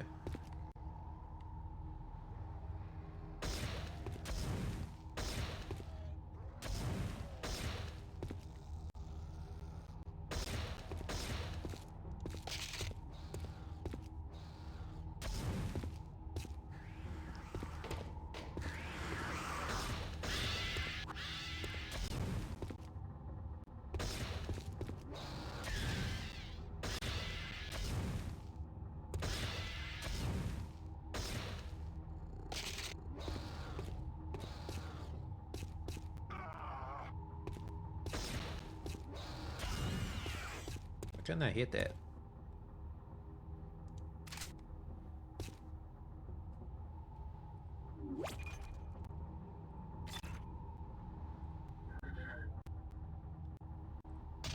Wasting a lot of ammo right now.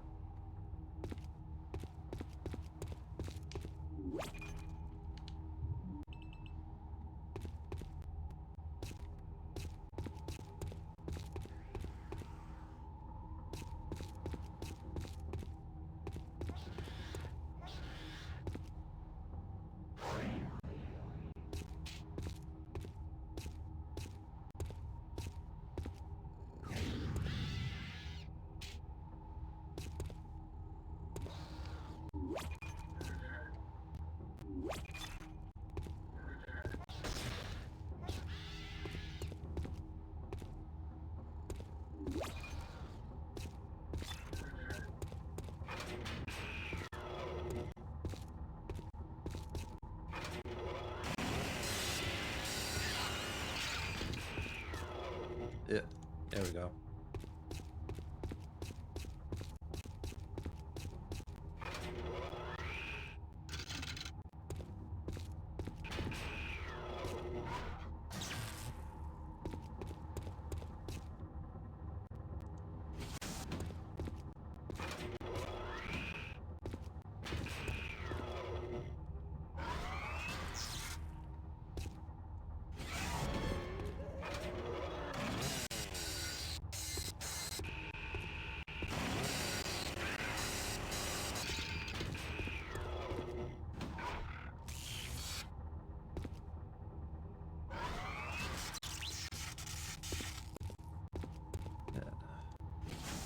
Alright. So far, so good, I guess.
Hey, Tyler, you never told me where you're from.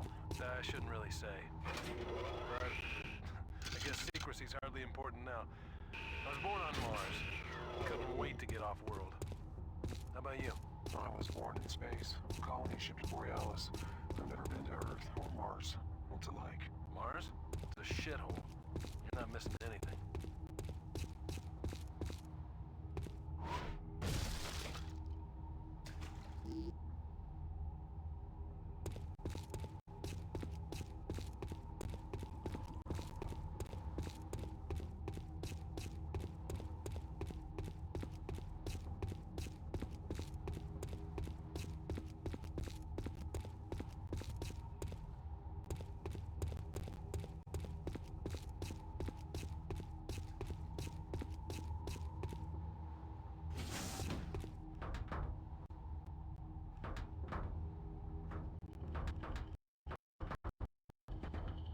Ooh.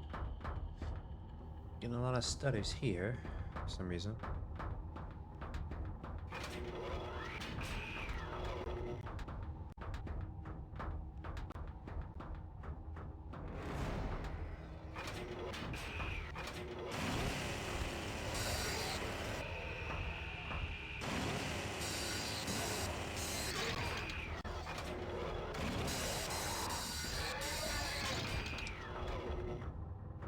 Not so fast. Nope. Ugh. Didn't mean to do that.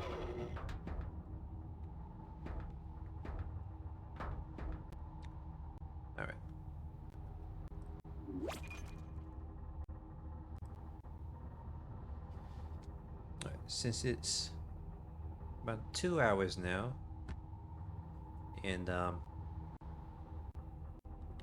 starting to get pretty hungry now. So I'm just gonna stop right here and get something to eat, and I'll be back here in around 5 to 10 minutes. Okay. So if anybody's watching, I'll be back in around 5 to 10 minutes, and I'll just put some more music on. You can chill out until we get back. All right. I'll see you guys in a few minutes.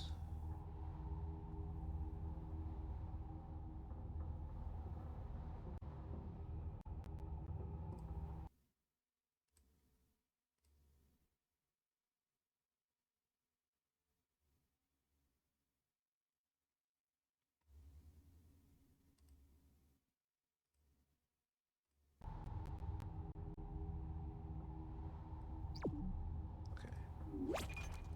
Hang on a second.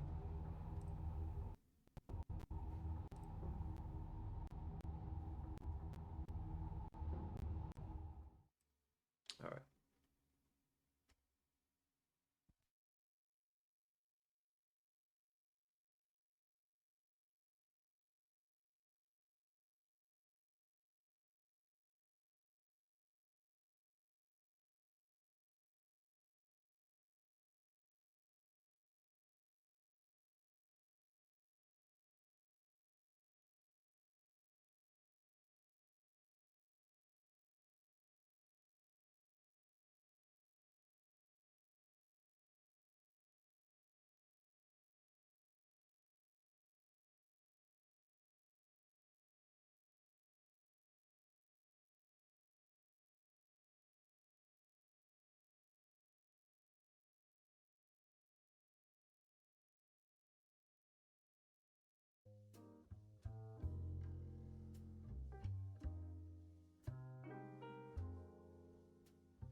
Okay, I'm back.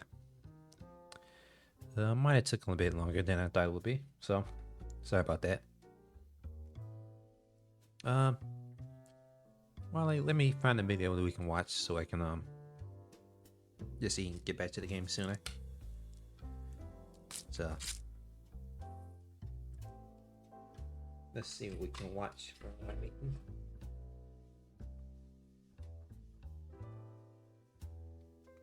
Let me close out of this.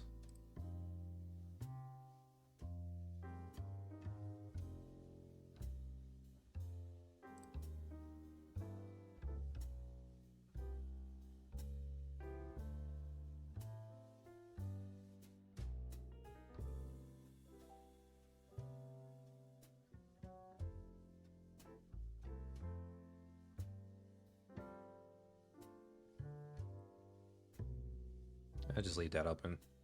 Hopefully you won't do anything bad.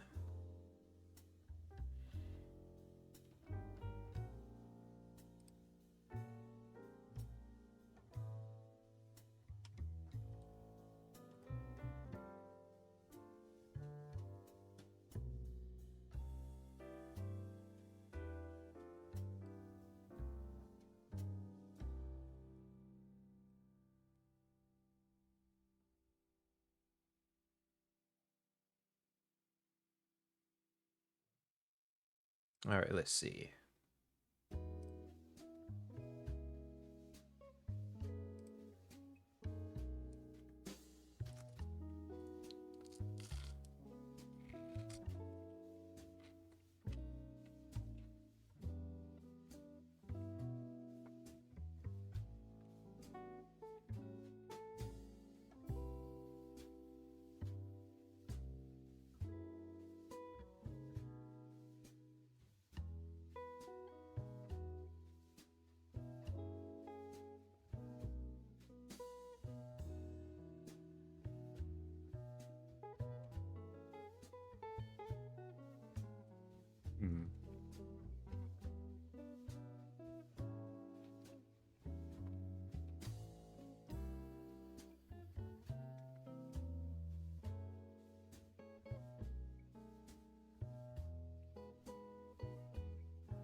Hmm.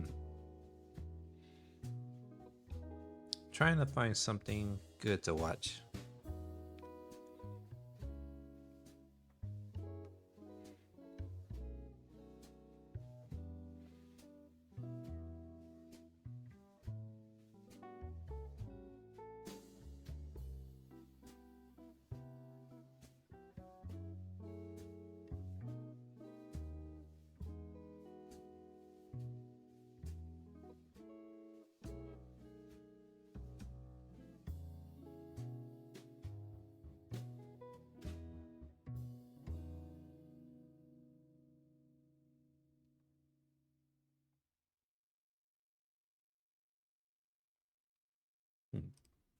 Maybe this.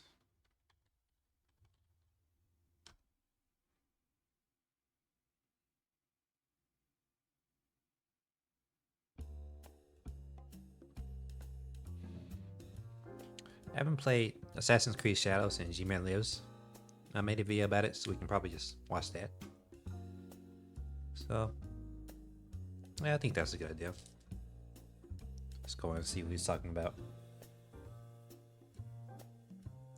Alright. Hold on 1 second.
Let's turn that off.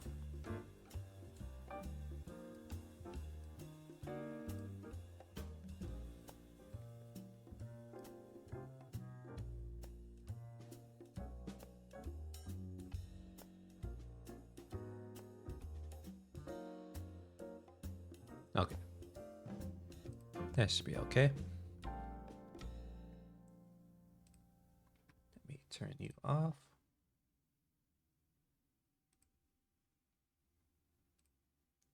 Close you. And there we go. Oh, hang on one second.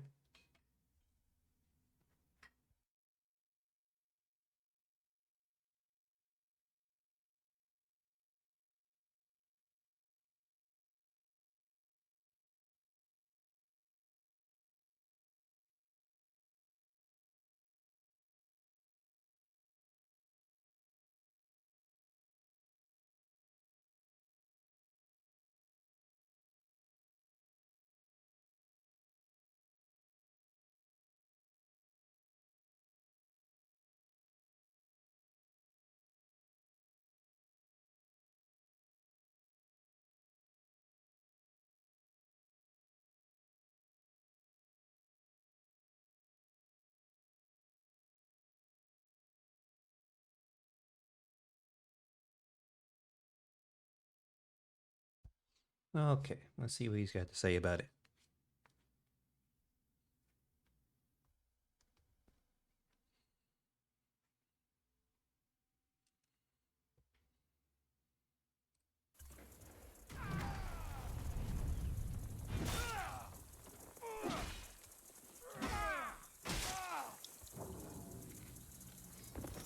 What?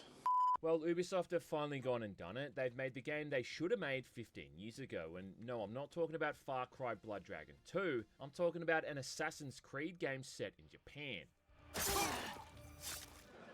What took you so long?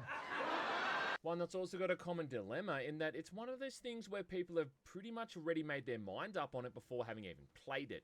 Much in the same way that most people have already made their mind up on what they think of this video before they've even heard me say my piece.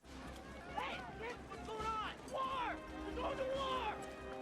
Either way, despite being plagued by delays and drama on Twitter, Ubisoft Quebec's latest entry in this long-running franchise is fine. I remember a lot of people, I remember seeing on Twitter that people weren't happy about the story and stuff like that. And then people pointed out that the stories before it weren't all that serious. So I guess this specifically turns people off because of you know, the character choices they made, and that I guess they care about this setting more than what they used to talk about. I don't know. Well, maybe it's just one of the characters that they're upset about. So Finally here. And after having spent over 30 hours with this thing, I can confidently say that it is an Assassin's Creed game.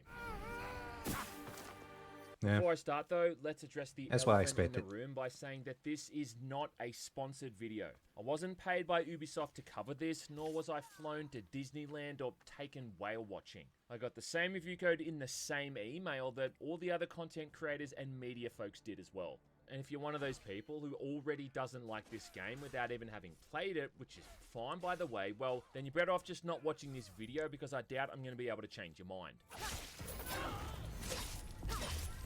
What I'm mostly going to be talking about is just the way the game looks, plays, and feels. So if that sounds like your cup of tea, well then yeah, stick around. Stick around. Right, so much like a lot of the other Assassin's Creed games, the whole experience is the player seeing all of these past events played out in real time through the Animus. The Animus being this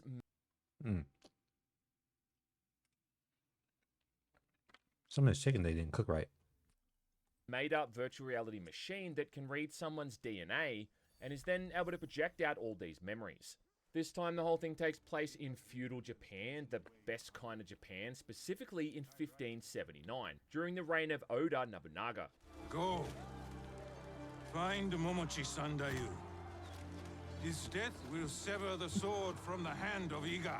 Japan is at the height of this brutal civil war, along with it also being around the same time that firearms were introduced into warfare, which means you got people running around with more rifles, katanas and smoke bombs than in a Fortnite match.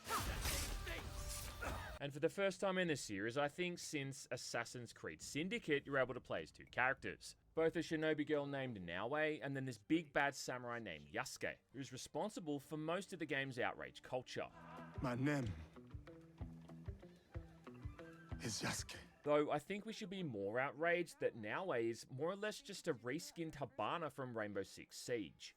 Anyway, right off the bat, it is worth mentioning that the opening of the game does have some really weird pacing. I mean, the whole thing starts off with this prologue sequence involving Yasuke, who was picked up adrift in the ocean by Portuguese Jesuits, to then be brought to Japan as a slave, which is where he meets Oba Nobunaga. But your servant, Diogo, stays. Only for it to then time jump into the future at a point when Oda and his forces are now attacking the Iga province, which is where Naoe and her family reside.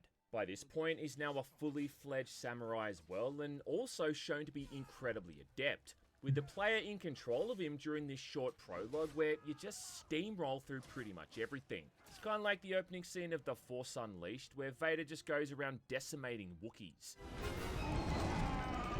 Then after that, it cuts to Naoe's perspective during this same attack, as she's tasked with getting back a box that's been stolen. You said you wanted help. Her gameplay specifically is pretty boring. I just heard some people talk about that, saying they didn't like it that much, and it was just stale. So, if I do play something like this, I'll probably not be too happy about it. Not be too crazy about it, But I might check it out just to see what everybody's so mad about. It's probably nothing that serious, but just clickbait and all that stuff. Needless to say, she fails, and the box is then stolen by this mysterious group of 12 figures, calling themselves the Shin Bakufu, who are kind of similar to the Cult of Cosmos in Assassin's Creed Odyssey, or the Wardens of War in Valhalla. From that point on, there's a very lengthy series of cinematics and cutscenes showing Naoe being nursed back to health, before she then sets off to investigate this group one by one and get vengeance for the attack. And yeah, you gotta admit, it is a pretty cool premise, playing as this badass super pissed off shinobi babe whose new purpose in life is just to go around and murder everyone who did it wrong. It's kind of hard to not be reminded of the bride in Kill Bill, and in fact some of the music during these early action scenes really sounds like something that Tarantino would have used.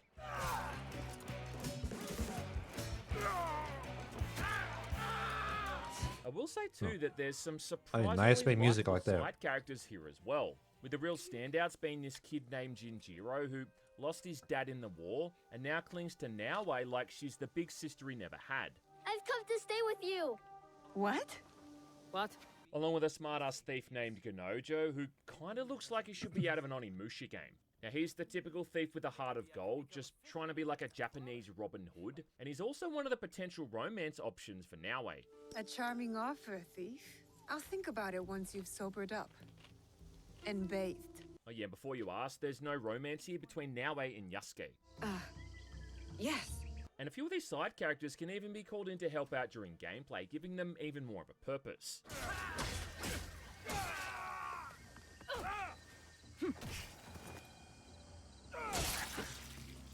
This was a worthy battle. You got this whole side mechanic of being able to build up your hideout too and customize it however you want, having to smuggle back supplies from enemy camps like it's MGS5. And every time you go back there, you can see all these characters walking around and keeping themselves busy. And it just goes a long way in making the world feel more lived in and populated. It also does feel like they've done their best here to try to facilitate every kind of player. I mean, for instance, you got the option to play the story in the so-called canon mode, which automatically chooses dialogue responses for the player, or you can instead choose your own if you want to see where things lead. I will not hesitate. You've got different settings for navigation with optional features like a waypoint guide to help you find where you need to go, as well as the option for this so-called immersive mode where everyone speaks Japanese and not English. Although much like Ghost of Tsushima, this doesn't seem to be the intended choice, as the lip syncing just doesn't match up at all. But this is not about any one of us. What also kind of surprised me is that it's not always just about hunting down and killing every one of these characters you come across, with there even being a few instances where you can spare them once new information comes to light. My brother Golo is not like them either. I beg your mercy for his sake. Visually too, the whole thing is pretty damn stunning, and I don't know what the going rate these days is for environmental artists, but I've got to say that these guys deserve a raise. The amount of detail in the world in these games has always been pretty top-notch stuff, and again, you could easily just spend hours walking around and checking out what all the NPCs are up to, with there always being something going on here. There's great lighting and weather effects, with the wind and the rain looking particularly awesome. And I don't know what it is about raining in video games, but I'm really just a sucker for that kind of thing. And when it's also in the same game where I'm running along rooftops and cutting people down with a tanto, well then even better.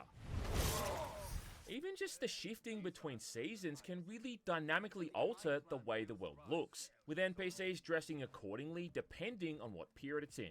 And when you're out in those more rural areas, it's common to see deer, monkeys, and other animals running around too. In fact, there's so much wildlife running around at times that it almost becomes comedic, because it seems every few feet there's some kind of critter running past your eye line. Oh yeah, and I really like it too how when you summon your mount, most of the time your character's going to automatically jump onto it.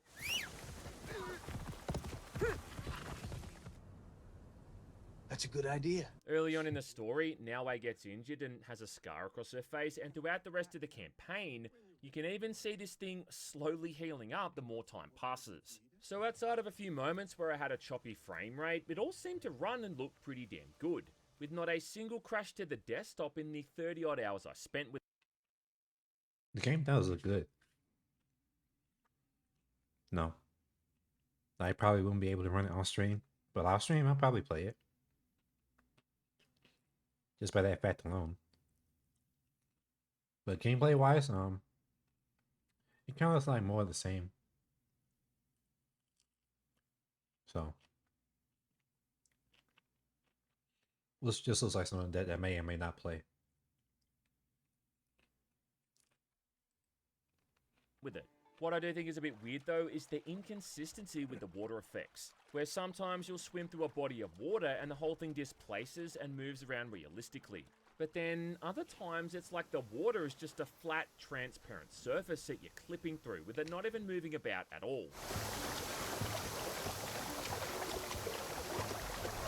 You've also got all that other immersion breaking stuff like seeing objects or characters clip through their clothing and outfits, which in its defense is probably to be expected considering there's like 50 of these. But still, like to see a kunai clip through someone's clothing during an emotional scene, like, yeah, it's a bit of a buzzkill. And while the voice acting is generally pretty good across the board along with the facial animations, there's definitely like interactions here where the whole thing just looks and sounds so wooden. Forgive me. We did 20 ticks, and that was the best one. It's also got a whole lot of those Ubisoft-isms, do you know what I mean? The kind of weird and wacky things that you leaned really in when see she did in an that. Ubisoft game.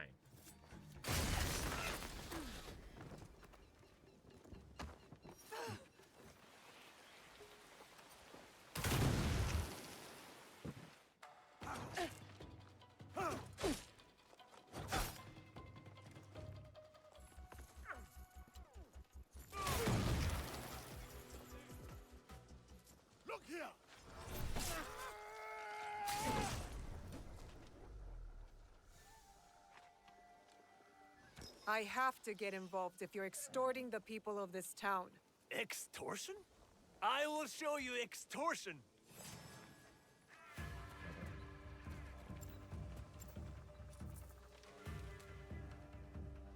Well, we're waiting.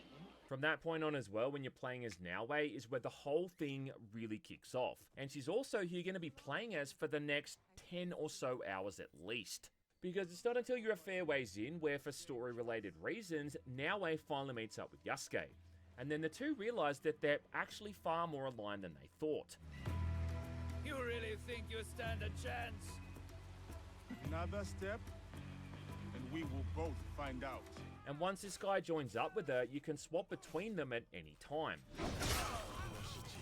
Certain missions might force you into one or the other, but for most of the main story stuff, you're given the option to choose, with it then vastly affecting how things play out. Literally. I mean, if you realize you got to sneak into an enemy castle to get some information, well, then maybe swap over to Noway and you're good to go. But if it looks like subtlety ain't on the main agenda, then using Yasuke might be the better choice. Considering that Noway, for instance, is your typical shinobi/ninja type of character, using a grappling hook to pull herself up the side of buildings, along with skulking around in the bushes and the shadows, as well as having a few ninja gadgets to use to her advantage. With the kunai, the smoke bomb, the distraction bell, and the shuriken. Yeah, I love the shuriken.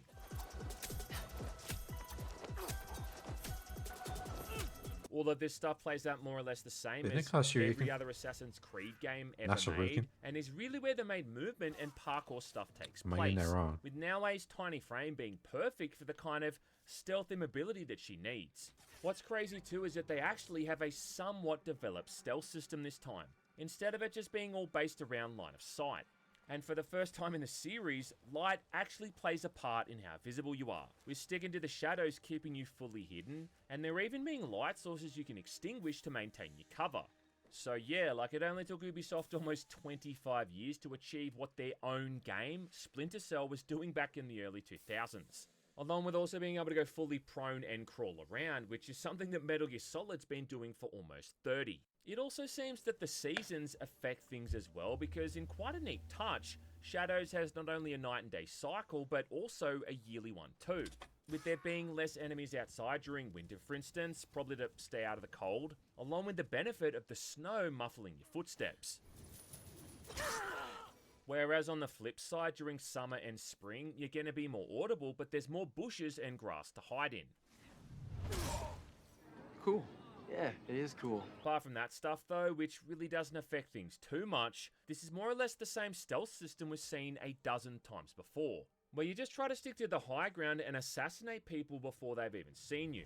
You can still whistle from a hiding spot to draw someone to your position, and it's still laughably easy here to just smoke bomb a group of enemies and then use the hidden blade on them before they've That's what they're Assassin's Creed, to be fair.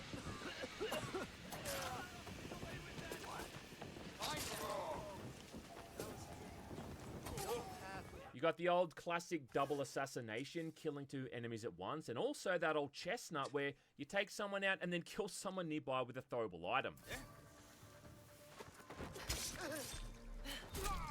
A takedown move that I think's been in every Ubisoft game since Far Cry 3.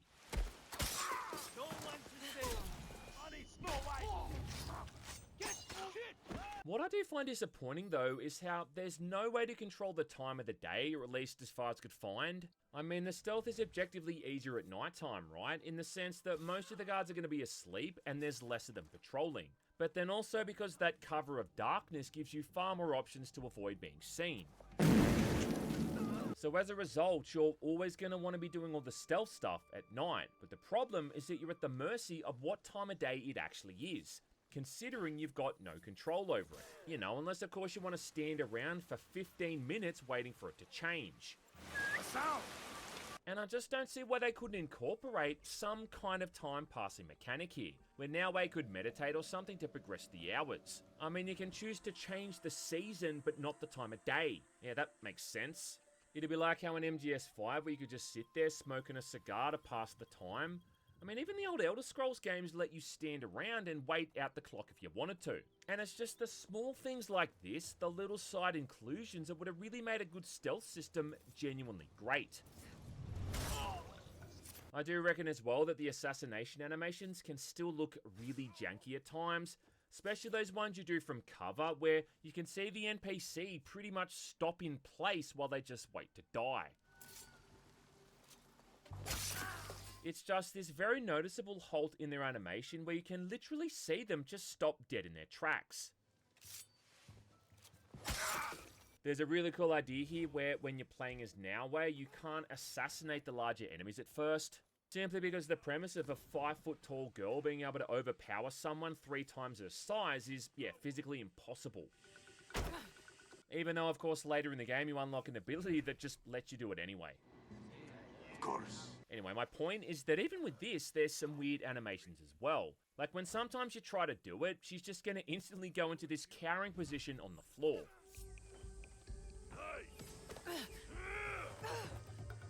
What an asshole. I also still find the parkour system to be a bit janky, and the movement still feels really inorganic.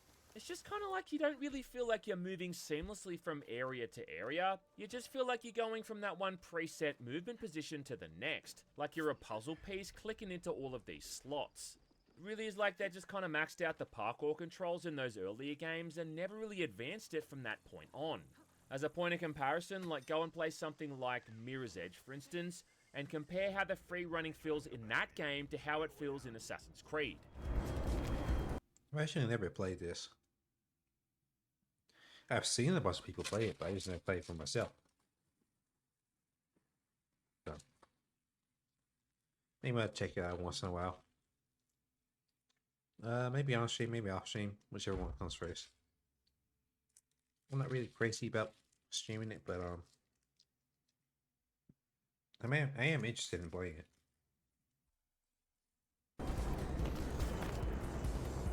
That's good stuff. Also, what are we, like 15 games deep at this point, and yet it is still so hard at times to simply just drop off a fucking ledge.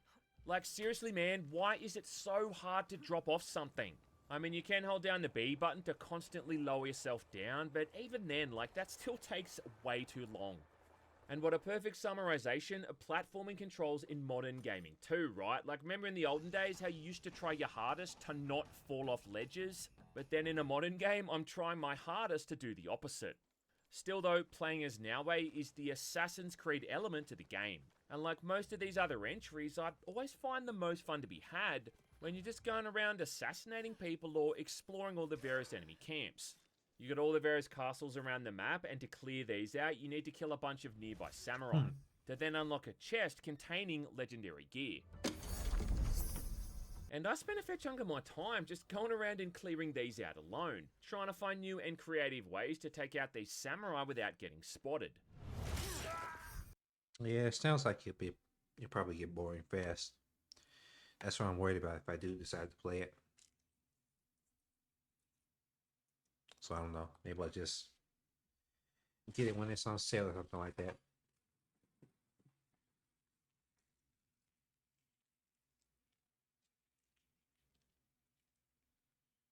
I'll tell you what was funny though. Let me show you.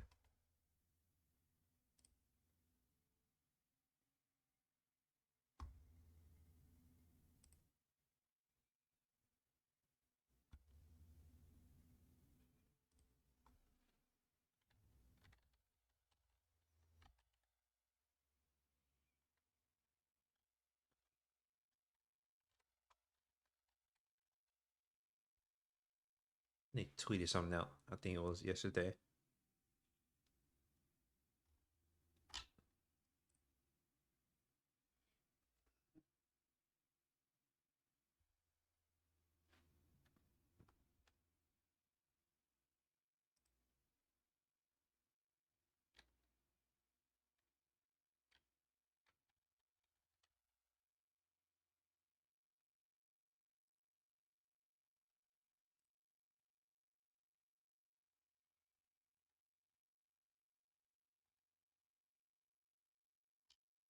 See if I can find it on here.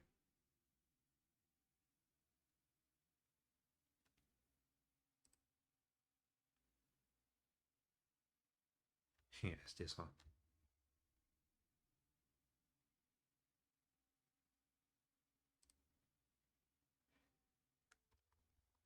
That right there.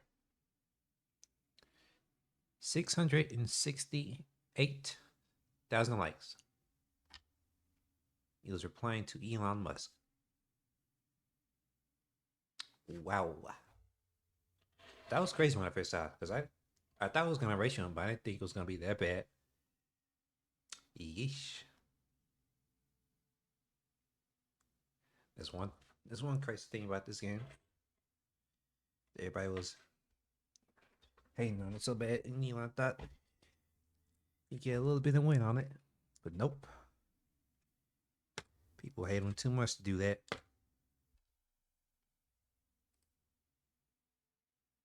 If you set off an alarm during any of this stuff, you also get a wanted level in that region. And then the game sends out these unique NPCs to hunt you down, which is pretty cool. Oh yeah, and because there's so many unique targets to find and assassinate, there was at least like half a dozen instances when I came across a random one of these completely by chance.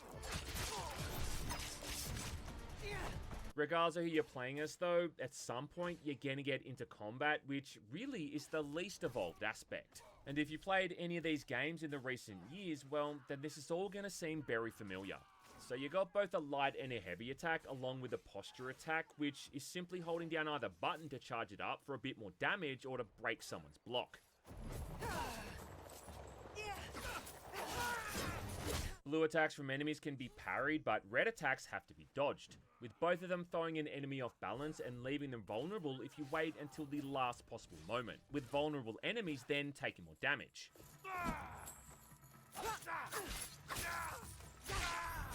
Some of the enemies are wearing armor, so you first need to whack that stuff off before you can even damage their health. And there is a pretty cool ASMR element to this stuff as well, with the armor making this satisfying crack when it finally breaks. With the first main difference between the two characters during all of this being the weapons they use and then their combat abilities.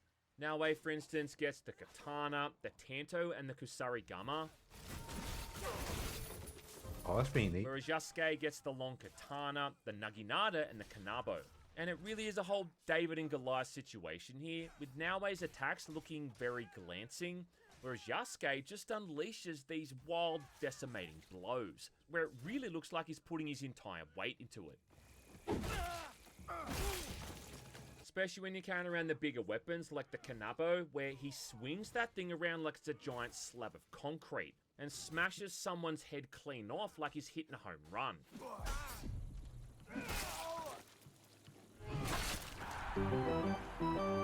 Oh yeah, and if you're not using one of these things as soon as possible, I feel like well, Yasuke is more fun character to play. The Naginata takedown is even more brutal, right? With him chopping off someone's arms, then finally lopping off their head. Which for a game that constantly goes on about honor and all that kind of stuff, seems like a pretty damn dishonorable way to kill someone. Doesn't really feel like Assassin's Creed, but you know it looks fun. Now when you're playing as Naoe, combat can be super spongy, but I do kind of suspect that they've done this on purpose, considering she's not really supposed to be any kind of super samurai. I mean, she can hold off a couple of enemies pretty easily, but if it gets to be more than that, then you're probably just going to want to haul ass and try to lose the heat. It also feels like the only way they knew how to make the combat challenging here is to have it so she takes insane damages from hits, often losing like an entire health bar from a single blow against an enemy that's on her level. And I'm really not a fan of how Shadows has brought back all this level-dependent gear. Dozens, if not hundreds, of different pieces of armor and weapons, which all have arbitrary numbers and stats. Which makes it feel like it's less about your actual skill during combat and more just whether or not your katana or your naginata is high enough level to effectively damage someone. Now you can upgrade these items to your current level at any time at the forge back at your hideout, but the higher the item level gets, obviously the more expensive. See, this is what I don't like about the leveling up system that goes like this. I usually get a cool looking outfit, a cool looking weapon, because this will happen to me in like Borderlands or something like that. I really like a weapon and I want to use it a lot more, but whenever I get to leveled up enemies, I have to quit using it. And now it kind of bums me out that I just can't upgrade the gun that I have and they don't support that. And well, some games do that, some games don't. But I'm guessing this one doesn't, since they have to change out the clothes and the weapons all the time. So, you know, that's one thing I don't like about systems like this, is just that you have to change your weapons and clothes all the time. Expensive the resources are going to be, to the point that it's not economically viable to upgrade every piece. Which means that most likely you'll be swapping back and forth with this stuff constantly to just max out your health and your damage output. But even then, like, it doesn't really fix this underlying issue of it feeling like the enemies are just soaking up all your attacks and abilities. It just feels like they're trying to encourage the player to use Yasuke for all of this stuff, and yeah, I mean, why not? I mean, the dude just fucking annihilates everything that gets in his way. Pretty damn violently too, man. Yeah, like, it seems like a better people's character heads to off play. like they're Frankfurt sausages, or It's too bad you hoisting them don't up play in him the as air often. like he's the goddamn Kurgan or something. One of the main finishes for the Kanabo has him just towering over someone and then smashing their skull in. Like, yikes. You got knocked the fuck out! Very early on as well, I found a piece of armor that had a stat on it which let me block and parry the red attacks, the ones which I'd normally have to avoid.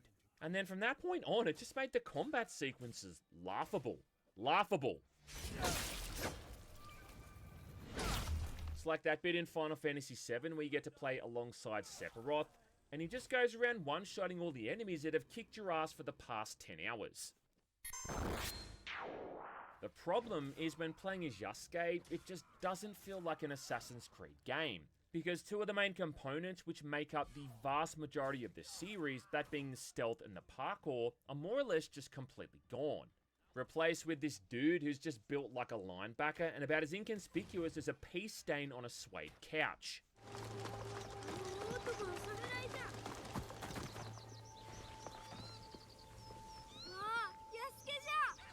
I mean, he does get the bow as a ranged weapon, which can be used to an extent to remain stealthy, but your max arrow count for the bow is pretty low.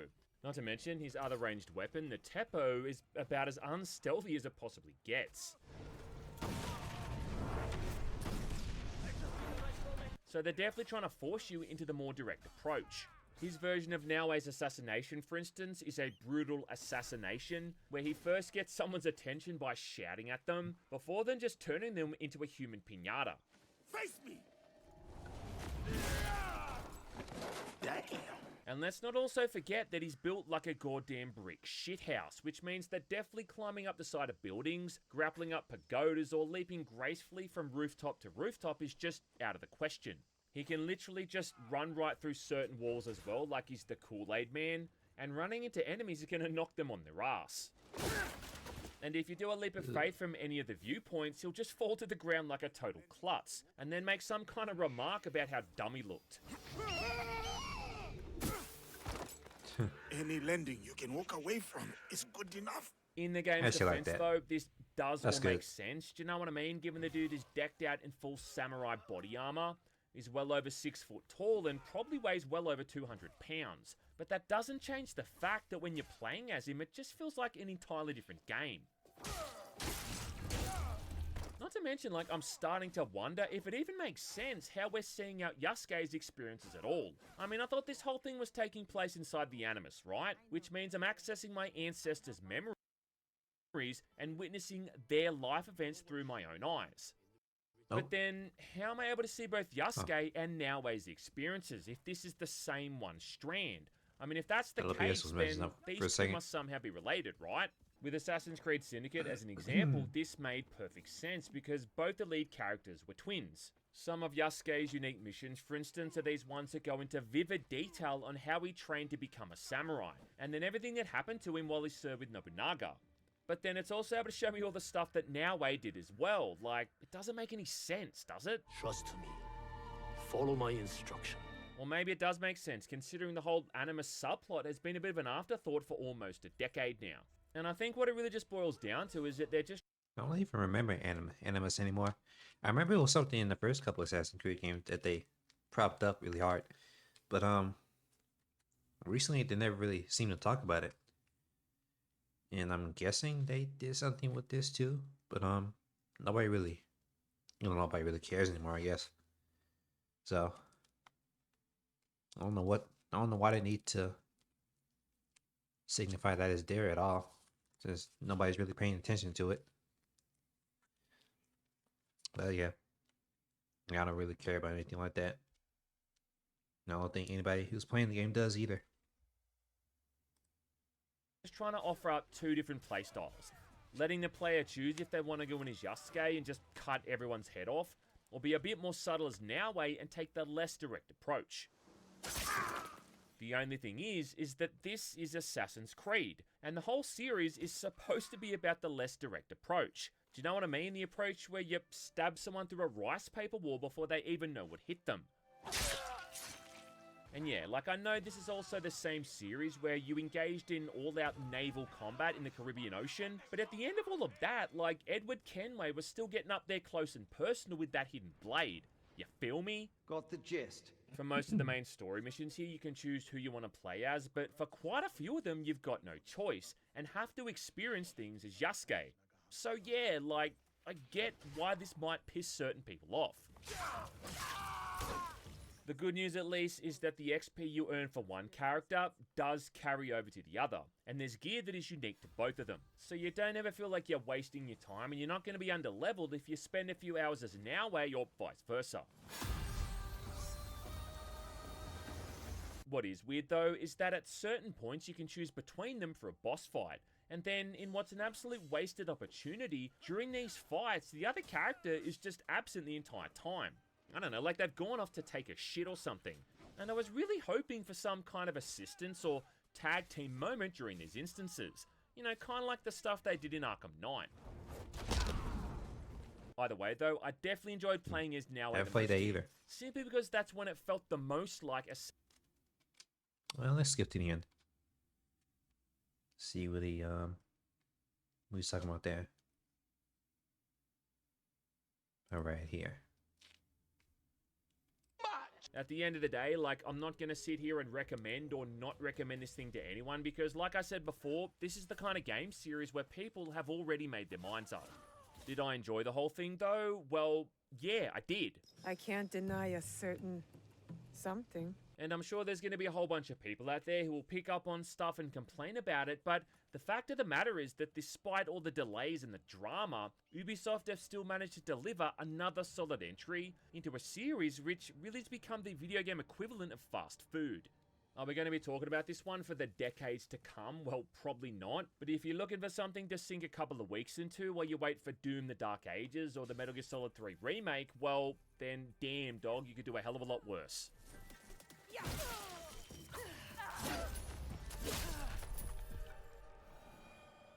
Scatter your hate into the wind. Yep. Yeah, that's pretty much how I thought it was gonna go. And I think a lot of other people were expecting the same thing. So no, there's nothing too surprising about that. Well, if I upgrade my CPU and maybe my graphics card, I'll probably check it out. But right now I'm not really interested in it. Unless it goes on sale or something like that. Okay. Right, now that that's done, we finished eating, we can go back to Dead Space.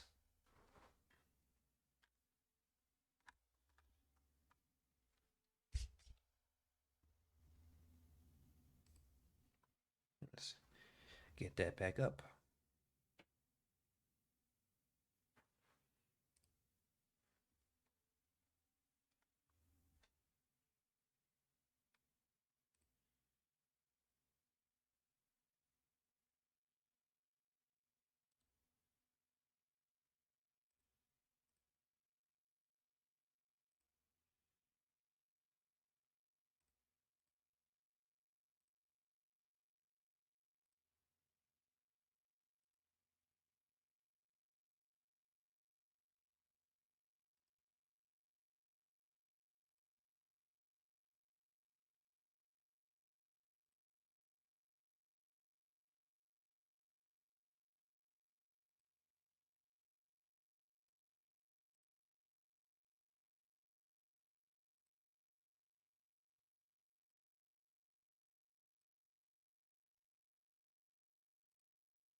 Okay.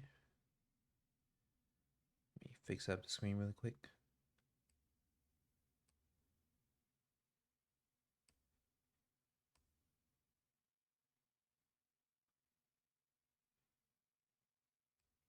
All right.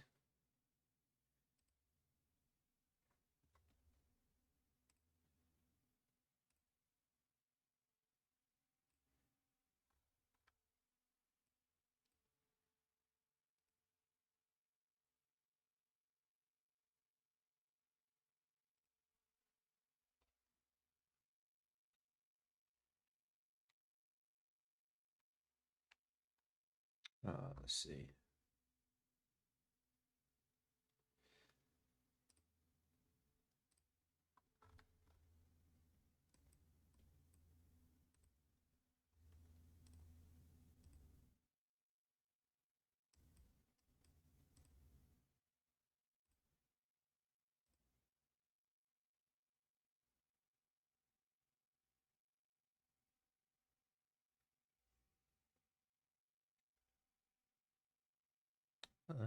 Did it freeze on me?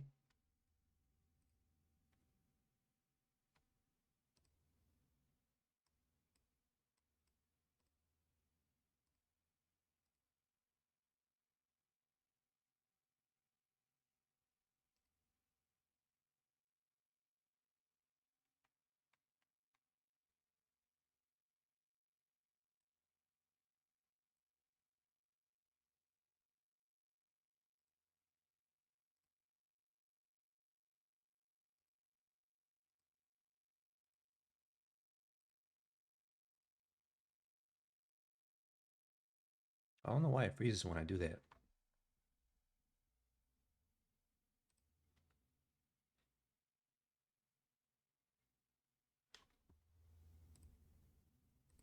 I guess we can just close and restart.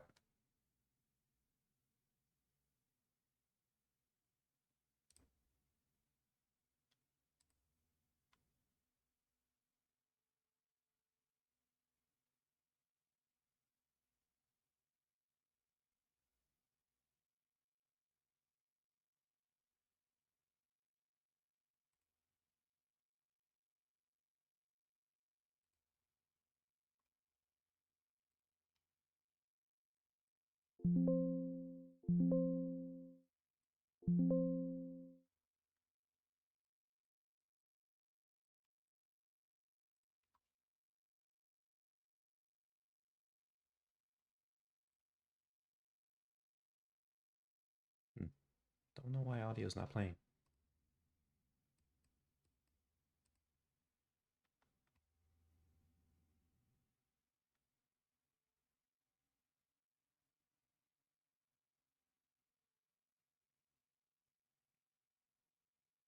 All right, let's just restart then.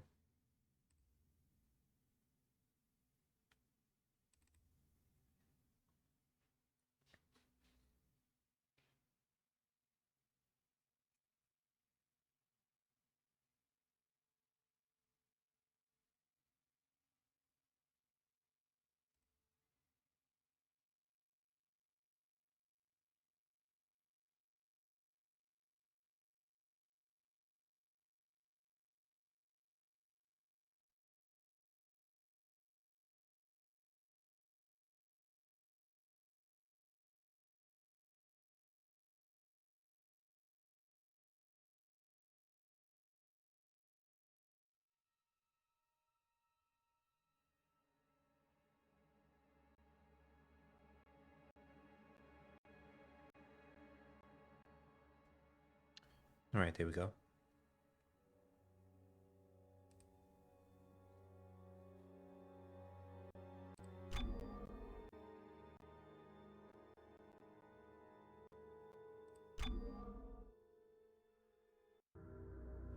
All right.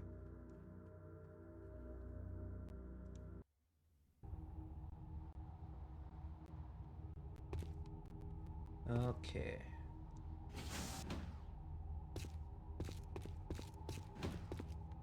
Guess a restart from here.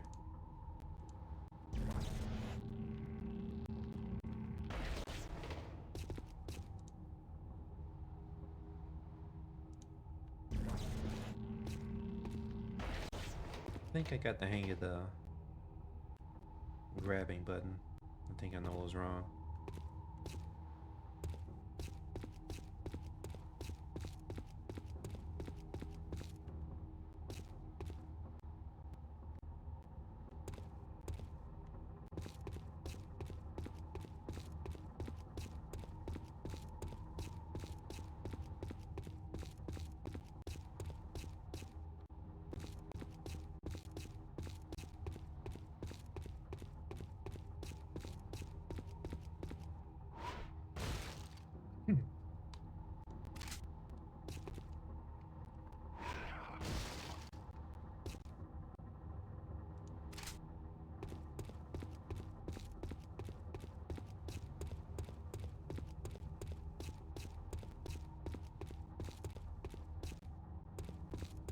Tyler, you never told me where you're from. That I shouldn't really say. But I guess secrecy's hardly important now. I was born on Mars. Couldn't wait to get off-world. How about you? I was born in space. Colony ship to Borealis. I've never been to Earth or Mars. What's it like? Mars? It's a shithole. You're not missing anything.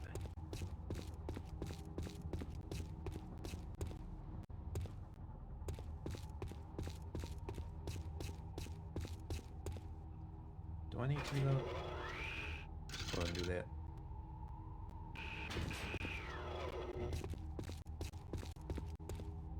How much ammo do I have? Not much.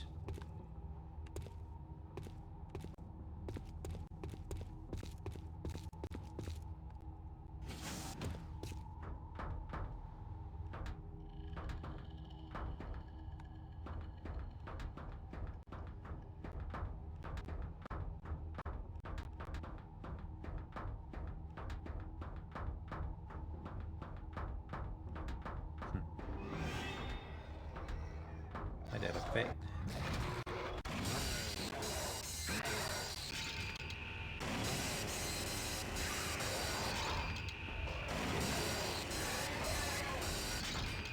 There we go.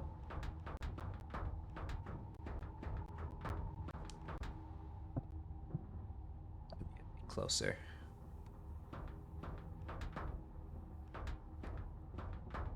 I think this is where I left off. Foreign matter detected.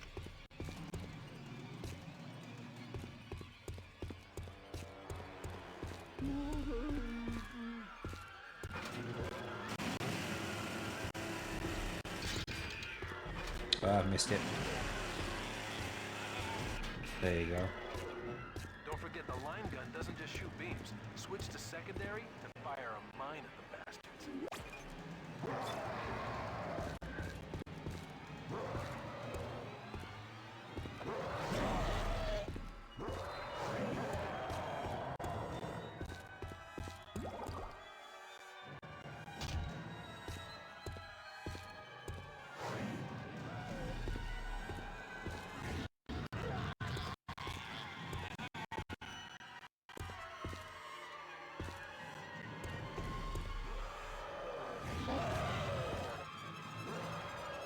Switch.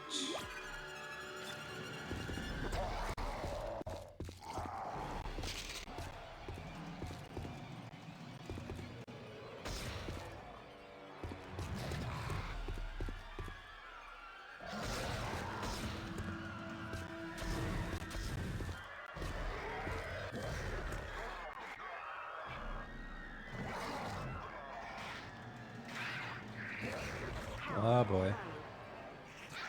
Might be dead here.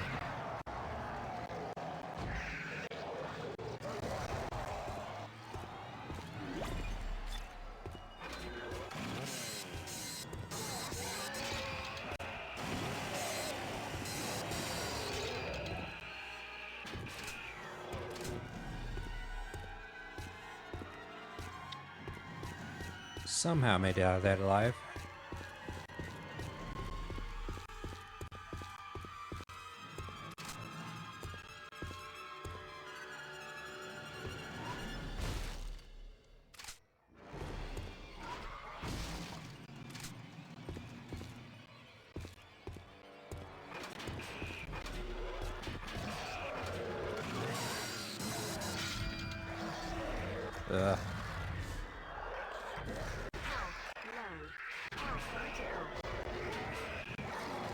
Oh, I'm dead.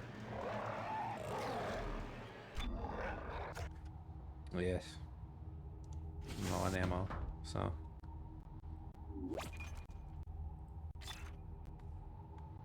Foreign matter detected.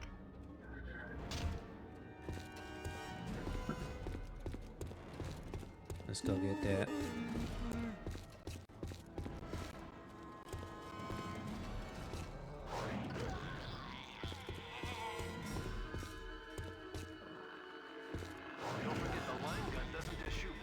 Switch to secondary to fire a mine at the bastards.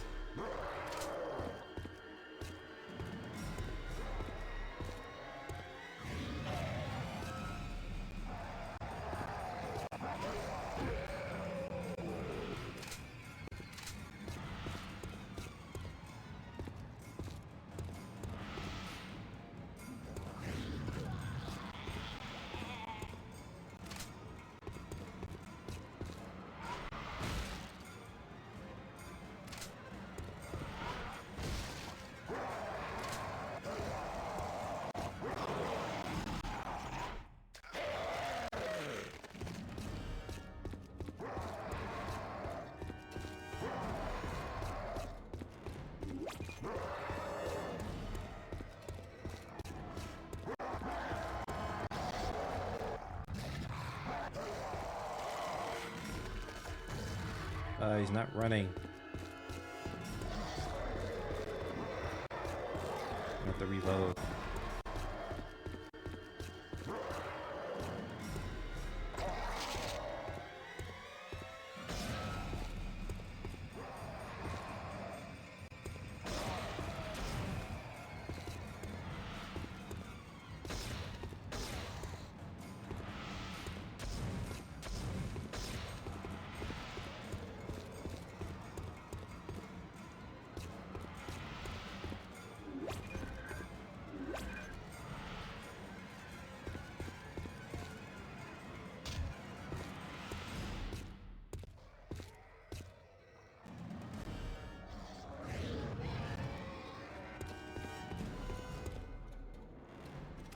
I need ammo, not money.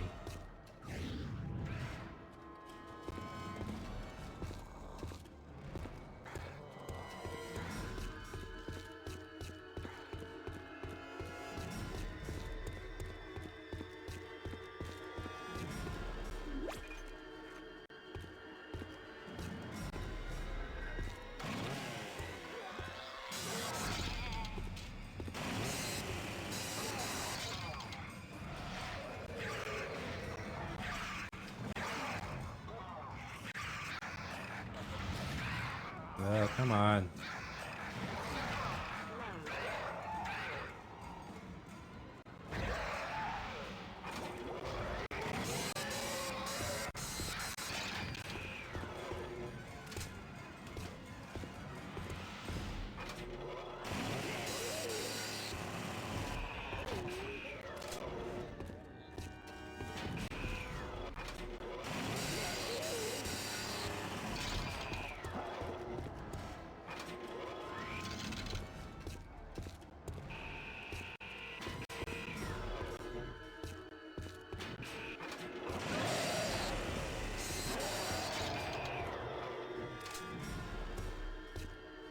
Still going? Jeez.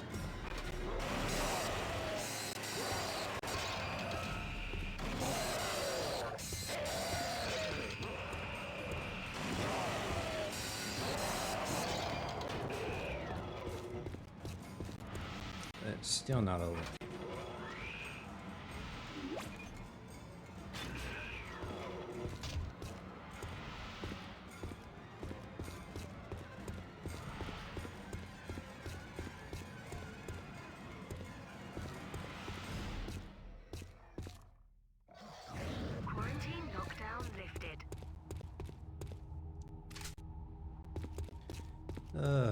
Okay.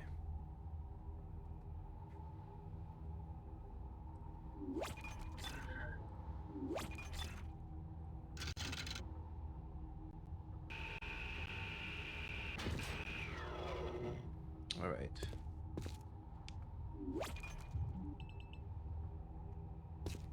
Is there anything around here before I leave?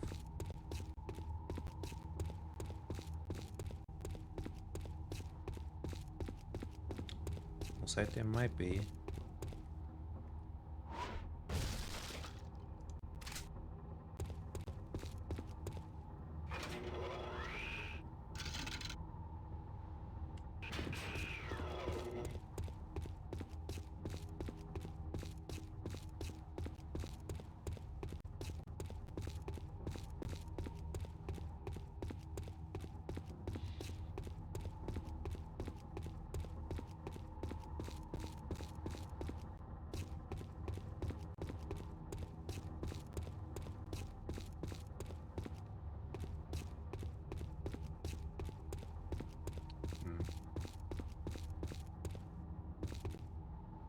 Is it that door?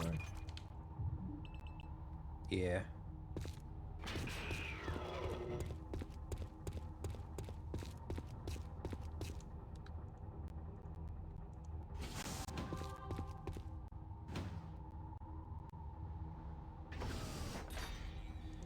Okay. Now what do I get? Only have one node.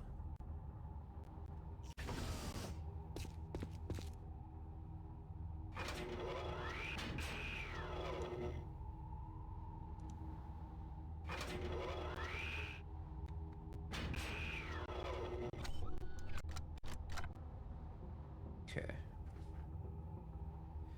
35,000. 60,000.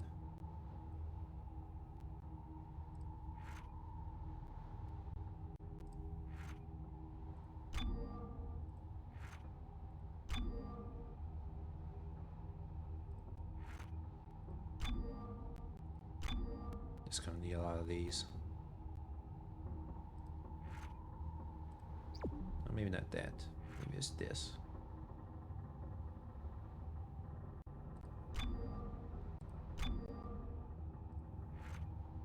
Got some more ripper blades. I think that'll do.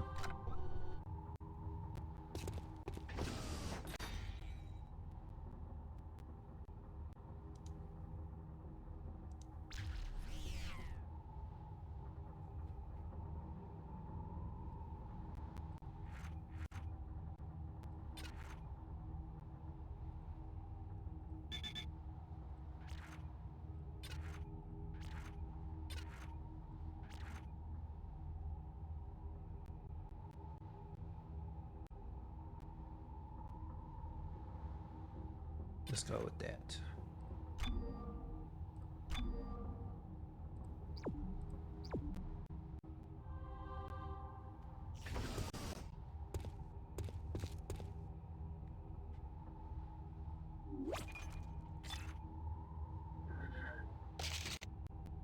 Okay.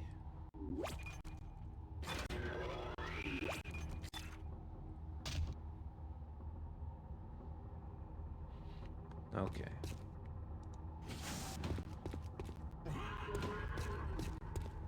The line gun's pretty damn powerful. Use it on any big guys you come across.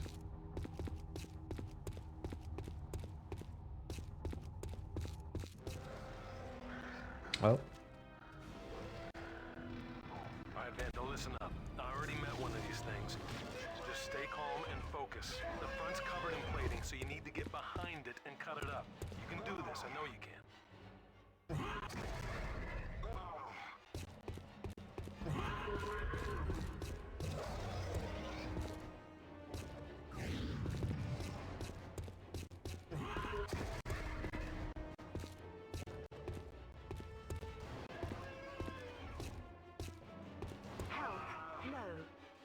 Now, am I supposed to do that?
I'm doing something.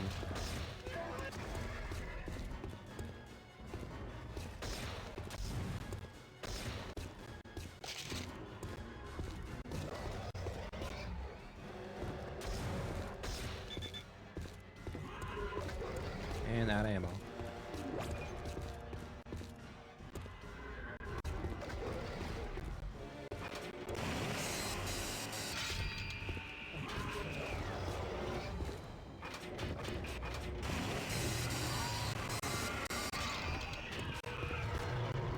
Well, I got it at least. I know I could have used explosives, but the pickup thing doesn't really work that often, so didn't want to risk it.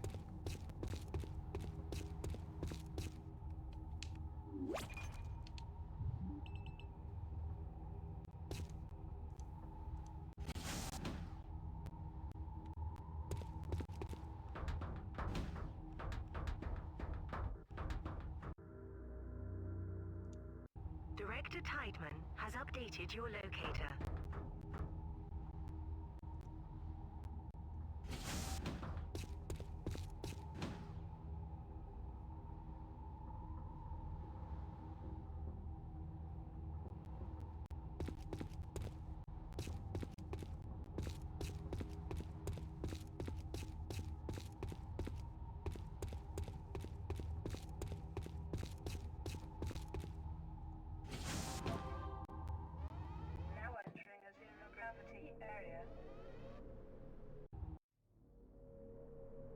You can jump pretty much anywhere in zero G. Just aim at where you want to land and jump. Oh boy. Okay.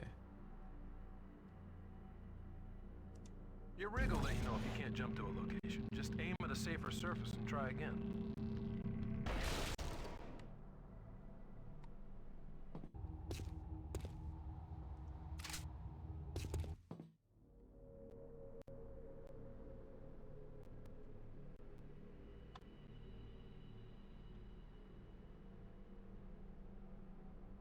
Hmm.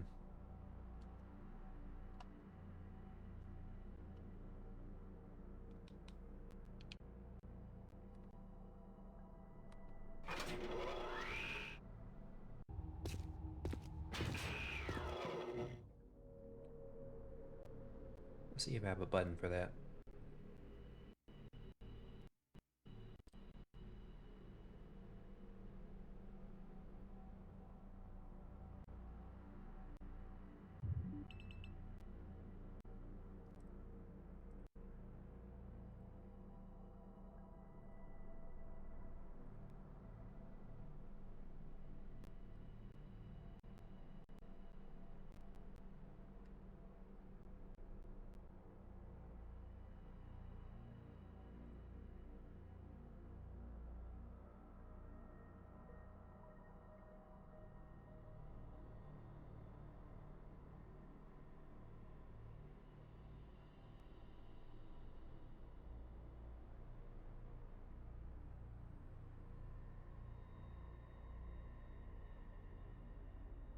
That work? Nope.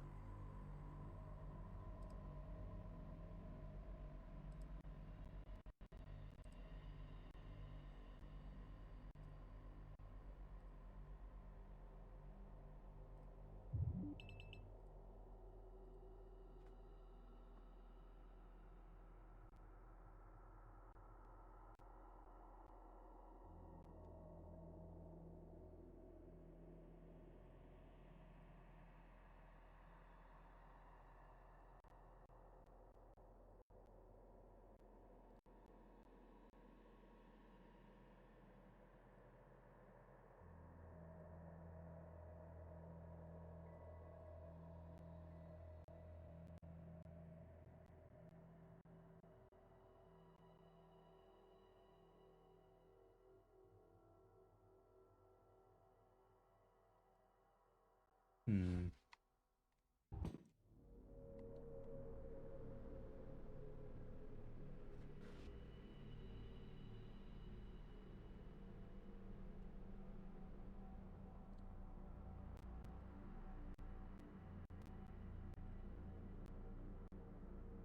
There's no shake feature.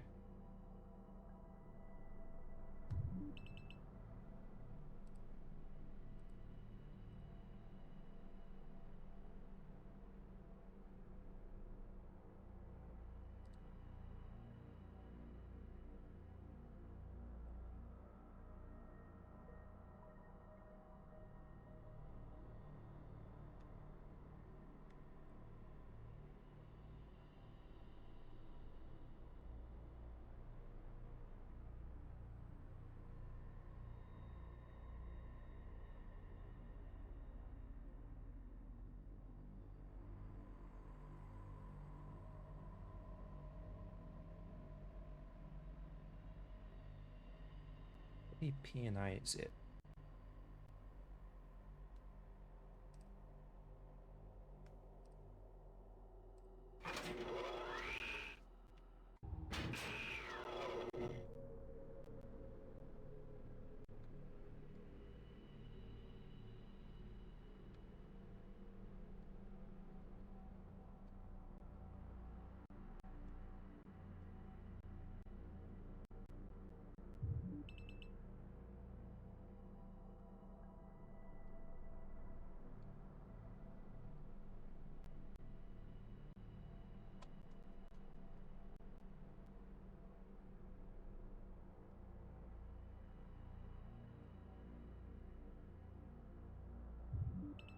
It's not doing anything.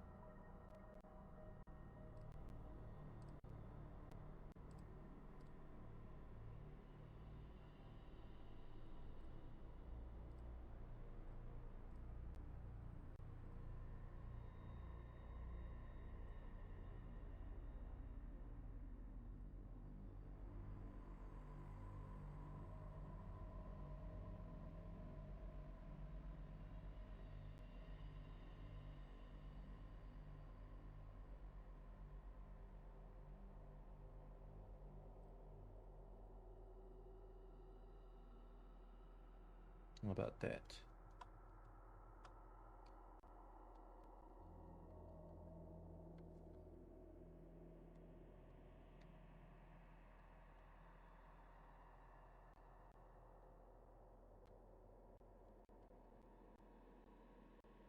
O I L.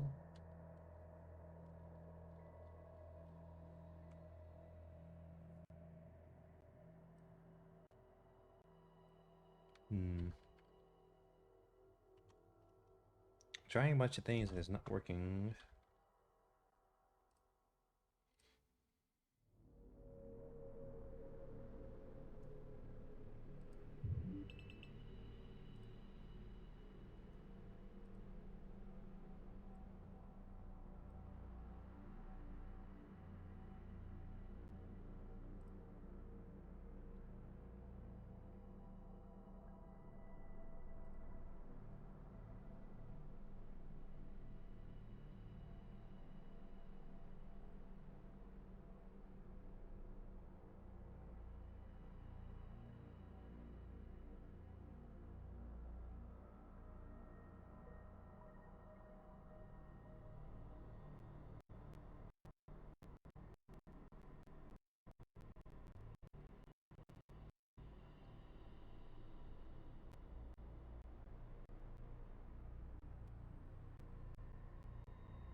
Yeah, it doesn't seem to work. I wish there was a way I could do this, but I don't know if I can do it like this. Yo.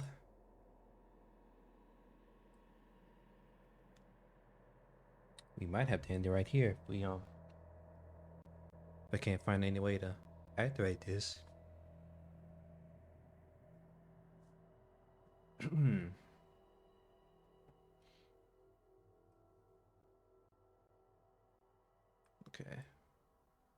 How about this? Nope. Nothing at all.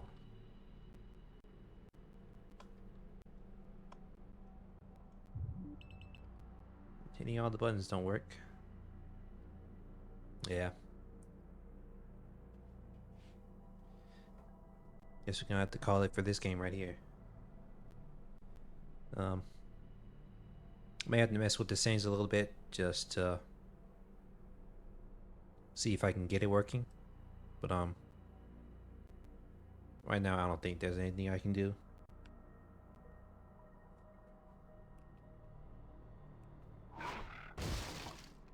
Yeah.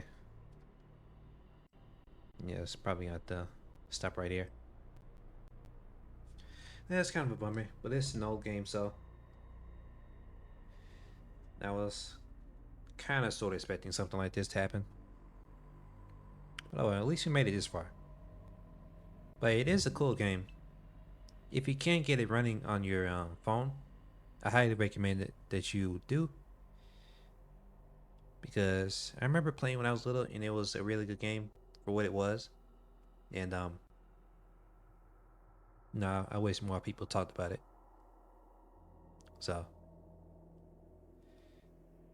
well, what we did see with what we did play I hope it did interest you a little bit, because I do remember it a lot now that I'm playing it again for the first time. So I'm guessing that's all we're gonna have to play for this. Oh well, that's okay. At least I did get to play it again. I might just play on my phone off stream just to play through the whole thing. But as right now, this is probably as far as we're gonna get on stream. So if we can't get this running, then this is gonna be it. All right, let's go ahead and close out of this then.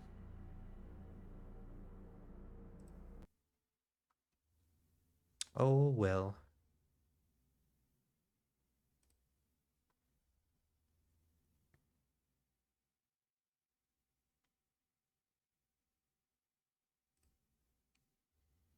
Okay, let's go back to the office and put some music on.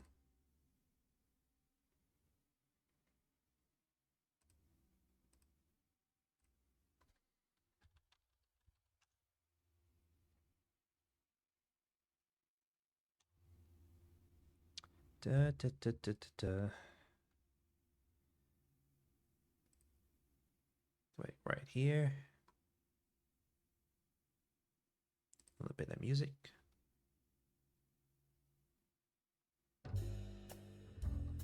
There we go.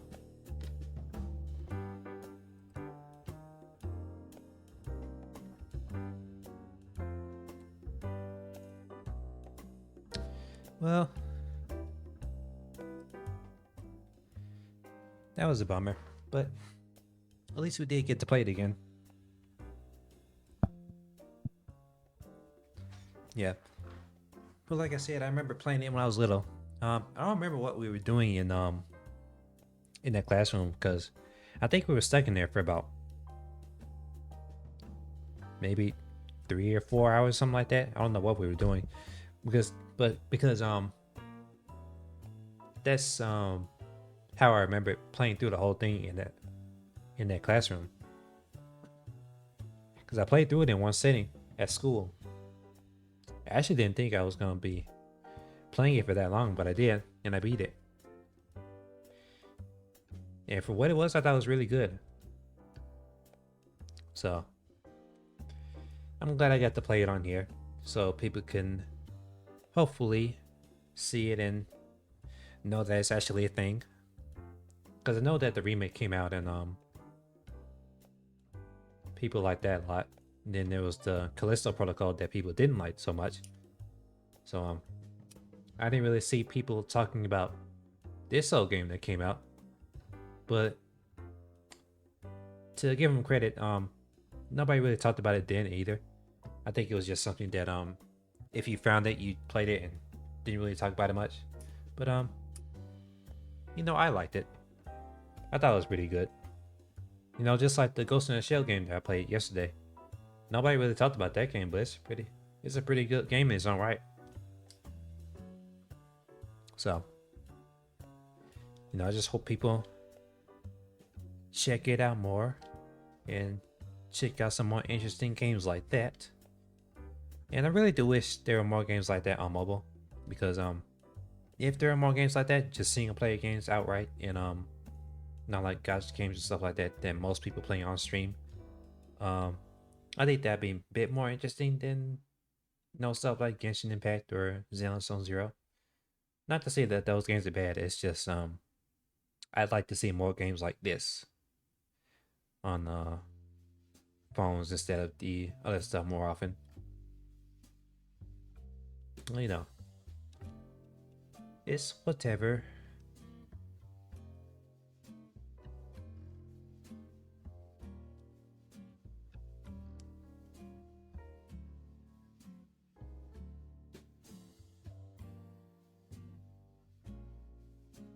I think tomorrow we're gonna be playing Marvel Rivals, and I'm not sure how that's gonna go, so I'll probably have a different plan going if that doesn't work out. Because I do have some indie games that I want to try. Maybe I'll play Rayman 3 because I've only played that a little bit, and I've only played a little bit, and I never really got super into it. I remember playing Rayman 2 on my 3DS all the way through, and that's the only, well, that's not true. The only other Rayman games I played were Rayman Origins and Legends, and I thought those were really good. And I didn't play 3 yet, so that may be something that I play tomorrow if I can't get Marvel Rivals running. So, and I heard it's pretty good. It's just that not that many people talk about it. It's just one of those games that's really good, but nobody really has their eyes on it anymore. You know, especially now since Rayman hasn't had a game since Rayman Legends came out. I know he had like mobile games come out, but I don't really care about those, so you know, it's whatever. I wish we got another Rayman Origins style game, but you know, that's probably never gonna happen since the creator retired. But you never know, I guess. Hopefully they do something with it.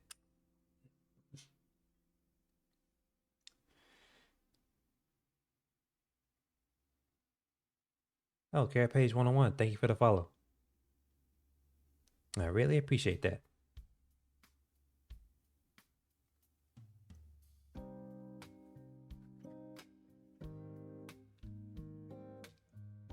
But yeah, we were just talking about Dead Space. We just got finished, and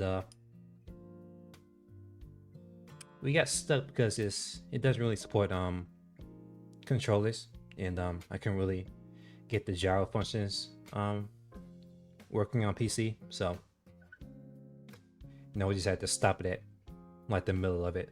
But it's still a good game. If you haven't played it, I think you should check it out. If you can't get it running on mobile, I suggest that. I don't know if you can figure out how to get the gyro controls working on PC, but if you can play it on there. But it's a pretty old game. It came out in like 2011, so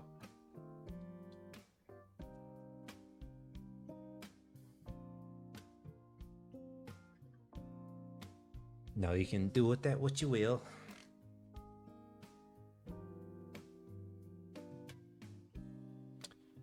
Let me see, what other games can I play on here? I know we played RoboQuest already, but when I first streamed, my mic wasn't working, so you couldn't really hear me, so maybe I'll play that again to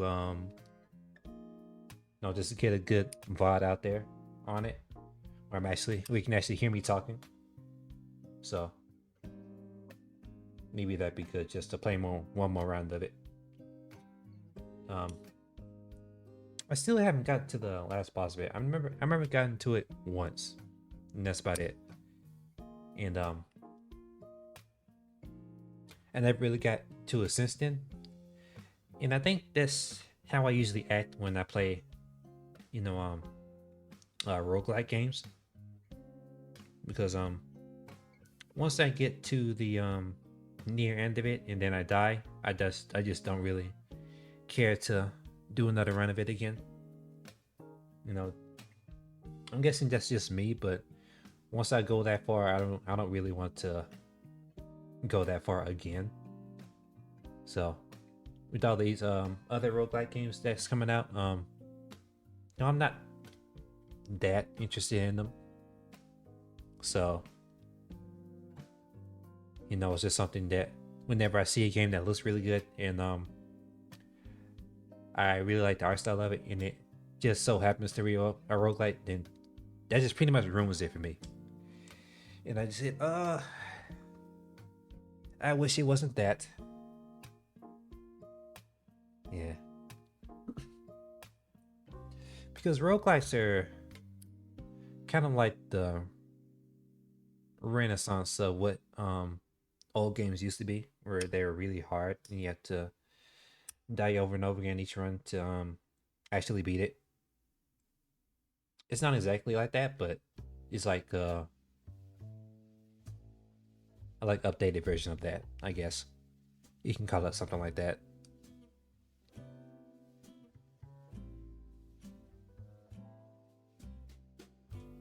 But yeah, I don't really mess with them too much.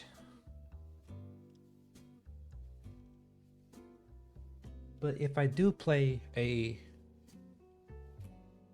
gacha game on stream, which one would it be? I don't really care about Genshin Impact, to be honest with you. But I have played excuse me. I have played Wuthering Waves, and I have played Zenless Zone Zero. And the thing about Zenless Zone Zero is that I don't really like how the progression is. I think it's kind of repetitive, and I don't really feel like doing that all the time whenever I log in. Because the way they have it is like you have to grind every day to upgrade your character. And you have to do your dailies all the time to unlock these let's just call them tokens or whatever. Then go to the arena and grind to upgrade your character over and over again. And I do not really like that. I don't like that at all. So that's what drove me off of it. I heard that the TVs were changed so it actually has missions on it, and that was the other thing that turned me off about it. I might give it another shot if they change some more stuff about the leveling system where you don't have to do that as much. Because I like the style of the game and I like the gameplay of it. It's just those little things that keep me away from actually playing it all the time. And Wuthering Waves I like, but it's kind of the same thing, but a little less in your face about the leveling system. But the thing about that is that I don't really vibe with it all that much. I guess you can say that. Because I like the game. I like what it's doing. But I just don't see myself playing it that often. I don't know what it is. It's just something about it that doesn't really, pique my interest. But I haven't played it in a while, so I don't know if it's changed or not. It probably has, and I just need to play it again. While we're talking, let's just switch the category real quick.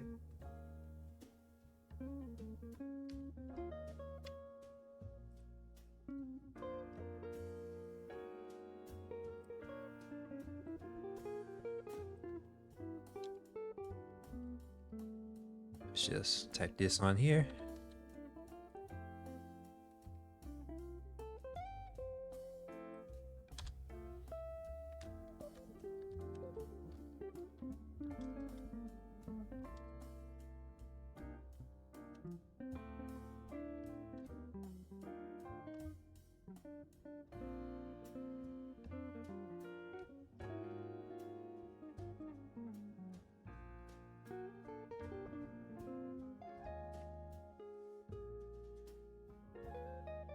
Let's misspell that.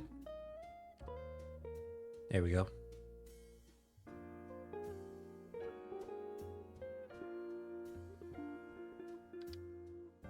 Change the category.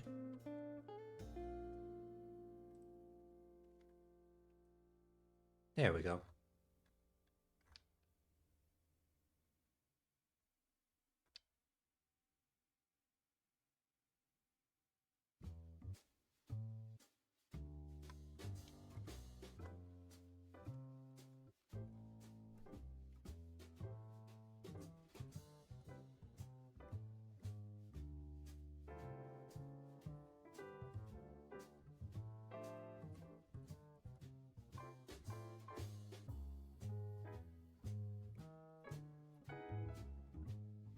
All right. There we go.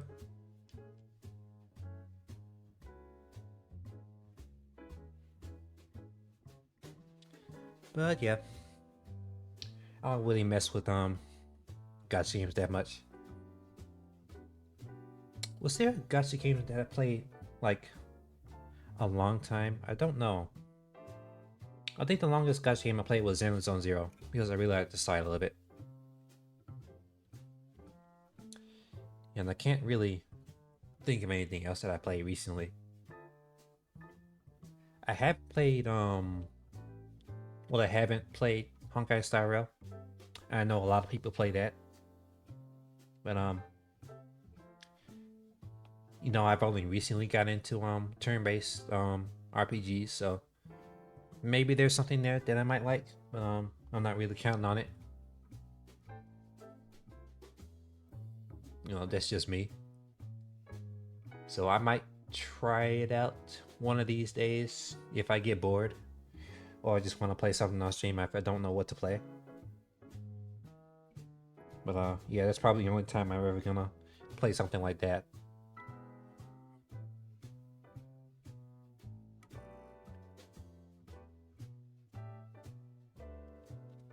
Yeah. Excuse me. I do have Cyberpunk on here. I actually don't think I've actually run it on this computer. And to be honest with you, I'm kind of scared if I do. Because I know that game demands a lot on your PC. And I don't know if my PC now can handle it without the upgrades that I need. So if I ever do decide that, I'll probably have to upgrade my PC to even think about playing that on stream. I mean, let alone even offline. Because I am interested in playing it, even with all the updates, especially with the updates. You know, I do want to try it now that everybody's saying it's good now.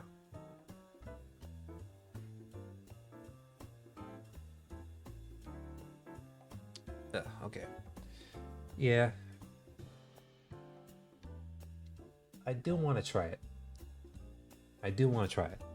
But I don't know if my PC can handle it. And if it can, it'll probably run like shit. So maybe that's a game we'll play for another time. There is a game down here called Have a Nice Desk, and that's a roguelike. But the art style is so good that I really want to play it anyway. No, it's just that good. You know, it's like I said before, they have really good art styles, but they're roguelikes, and I don't vibe with that. You know, it's just something that, you know, I may have to just get used to, but I don't know, it's just something that frustrates me sometimes whenever I see good art styles and they're just roguelikes all the time. You know, it happens way too often for me. Yeah. You know what I want to see more of? Like 3D collectathons. Because that was my shit when I was little. Because I remember playing Super Mario Sunshine. I played the SpongeBob license games like Battle for Bikini Bottom and the movie game. I liked both of those games. I played them all the time. And you know, more games like that. That's the type of game that I really like. And now I want to play more games like that. And I know there's been some recently. Ahead of Time is the most recent one I played, and that was really good. That's really, really good. And I was like super surprised when I played. I didn't think that was gonna be much of a game, but it was like that good of a 3D platformer. And I kind of wish Ukulele was like that too. You know, speaking of that, I haven't really I haven't really bunkered down and played on Banjo-Kazooie. Because I know that's the 3D platformer that's the 3D platformer that everybody talks about and that everybody plays on streams. But I haven't gotten into it. I don't know why. I just never really tried it for myself. I watch people play it. I watch people play it from start to finish, but I just never personally tried it for myself for some reason. No, maybe that's something I have to play on stream to actually get myself to actually play it. Because I like what it's doing. I like it that it's a collectathon and stuff like that. It's just I don't know, I never really tried it for myself for some reason.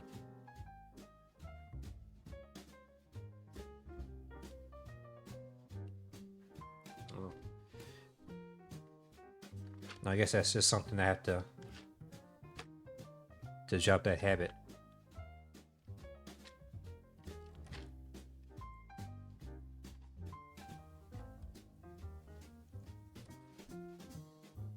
Cause I do that all the time.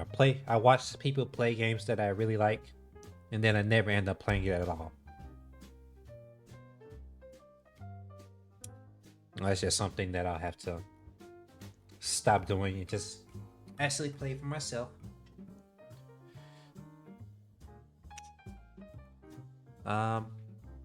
What other games are on here? Oh, there's Vanquish by who made that? I think it was Platinum that played it. I played that game once, and then I never played it again. Actually, so I think that might be a good game. I like the gameplay of it.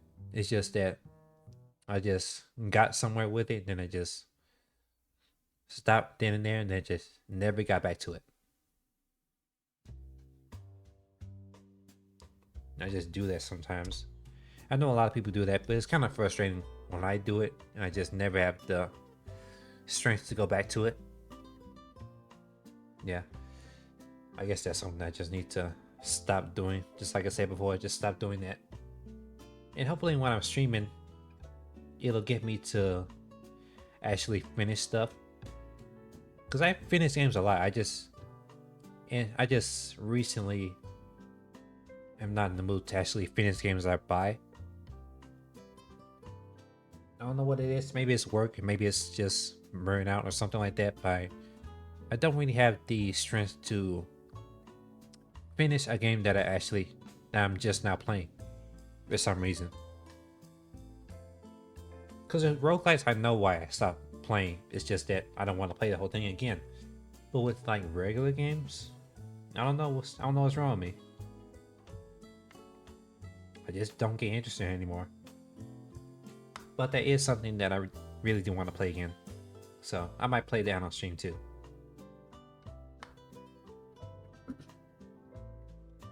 Another game I did that with was Crosscode. I thought that was a really good game. I played it once and then never played it again. I don't know. It was really good. I was really into it. Then I just stopped for some reason. Just never looked at it again. Because I have it downloaded right here. I just never really got back into it. I don't know. And I did that with Case and Wild Mass. I played that on my first stream. But obviously you couldn't hear me. But that was the first time I played it in like over a year. I just never got back into it. And then I just decided to do it on a whim because Marvel Rivals wasn't working. So, you know, that do be how it is.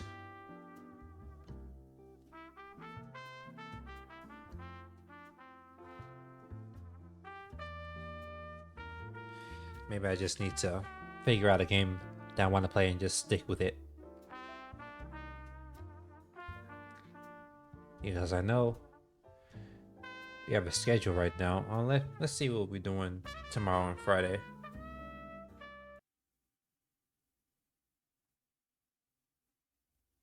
Let's see.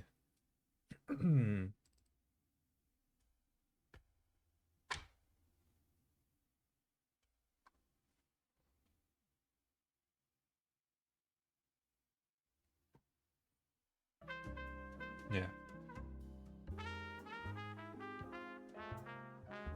So we played Dead Space today. Oh yeah, we have Bioshock tomorrow. That's something I'm really interested in, so we can play it tomorrow. We can play a little bit more tomorrow. I mean on Friday. But I think I might want to play something else instead of Marvel Rivals. Maybe maybe Crosscode and see what that game is about. Because I remember liking it really. I remember really liking it, and then I just stopped for some reason, and I just never went back to it. So that might be a good time to actually revisit it. Just to see what's going on in it and what I've been missing. And Saturday we just have indie games, so we'll probably leave that for like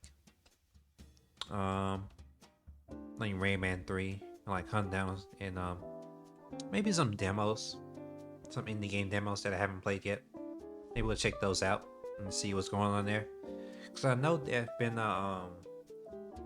like an event on Steam where people uploaded a lot of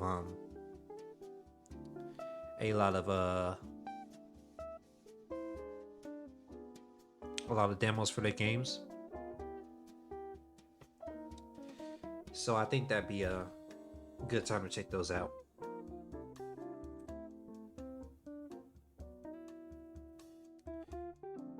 Because I've seen a few and I'm really interested in some of them. I saw them on Twitter and stuff like that.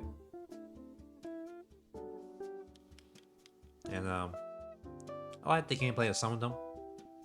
But not really the roguelikes, because I'm not really into roguelikes. But some of them catch my interest. So I'll just get like a handful of those demos and then we can play it on Saturday. That'd be a good stream, I think. Yeah.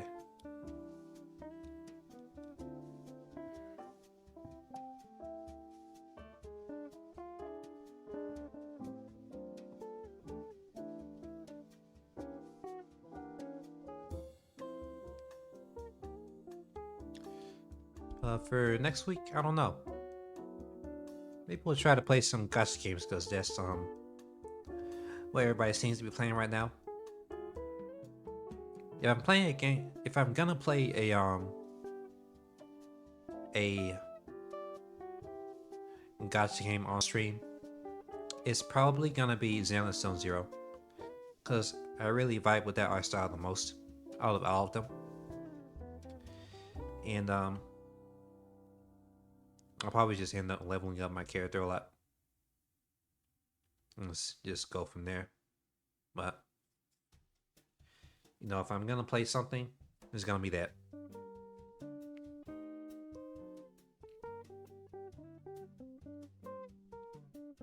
There's a game on here called Dust and Listening Tale, and that's been out since forever. I've never played it before, and nobody talks about it anymore. So I might just play that for the heck of it, just see what that's about. I have no idea what the gameplay is like. I've just seen clips of it here and there over the years, and no, it's kind of a mystery to me. You're just sitting there. I'm just wondering what that game plays like, and never really got around to playing it. So I might leave that for a special stream just to see what that game plays like. Because I literally know nothing about it. Because I literally forgot like what the game even is. But I keep it on here just for one day. If I ever decide to play it, I play it. And naturally I never played it. So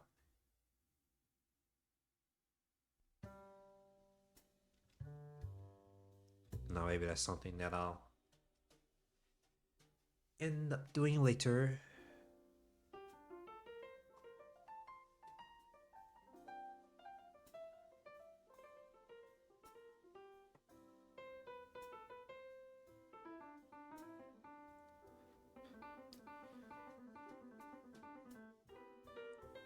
But yeah, I think it's around 10 o'clock for me now, and I have to get ready for it tomorrow.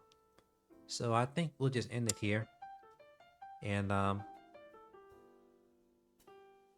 you know, get ready for BioShock tomorrow. Hopefully everything runs okay. If not, we'll just do something like this and just talk on stream for, you know, however long that I'm willing to talk for, or maybe just play some indie games later. But yeah,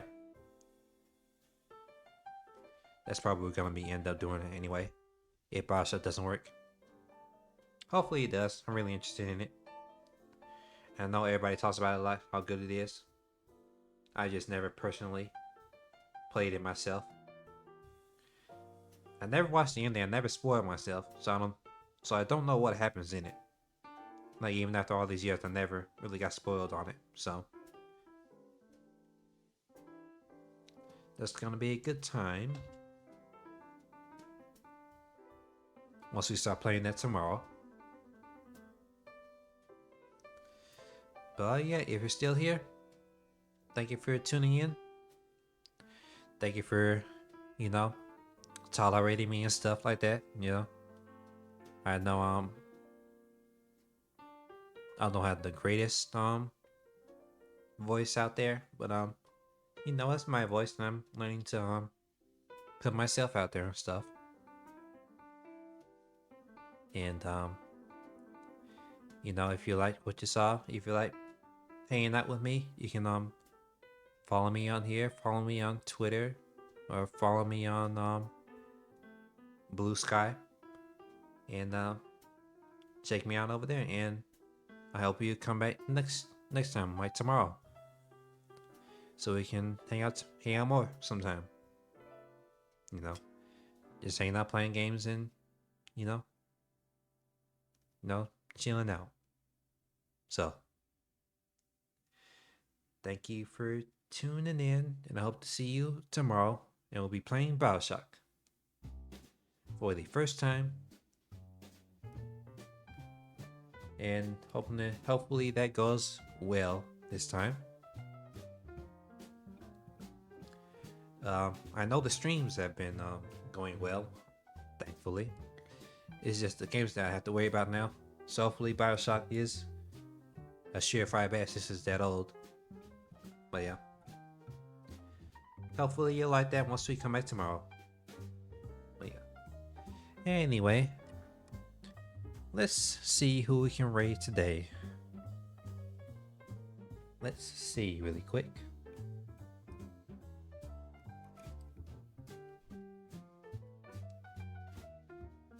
Let's see here. Who is on?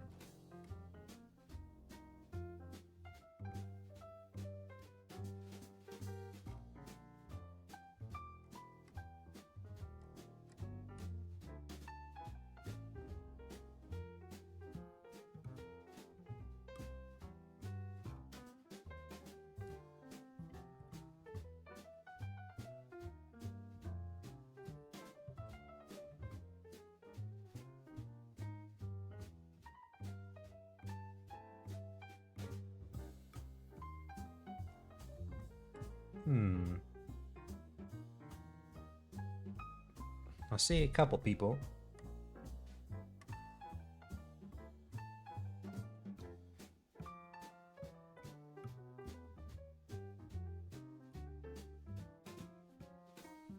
Let's see what they're doing.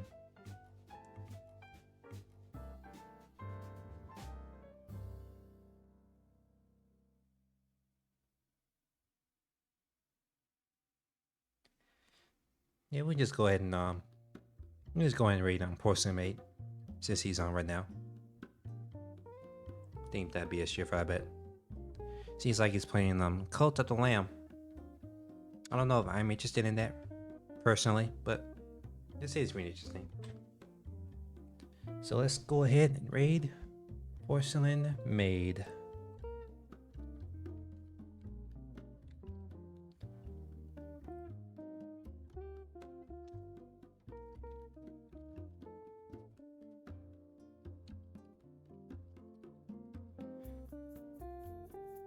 Alright.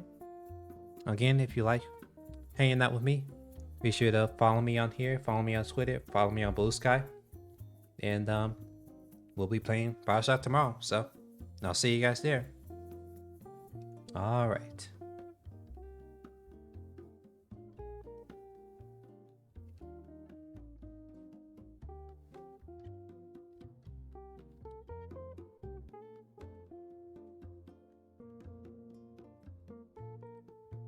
Oh wait, spelled it wrong. Hold up.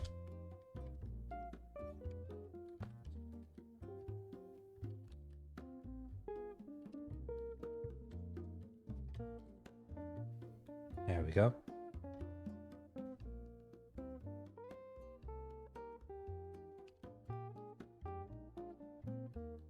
Alright. Now I'll see y'all tomorrow, guys. We'll be playing Bioshock tomorrow. So, thank you for tuning in, and I'll see you guys later. Alright, see y'all later.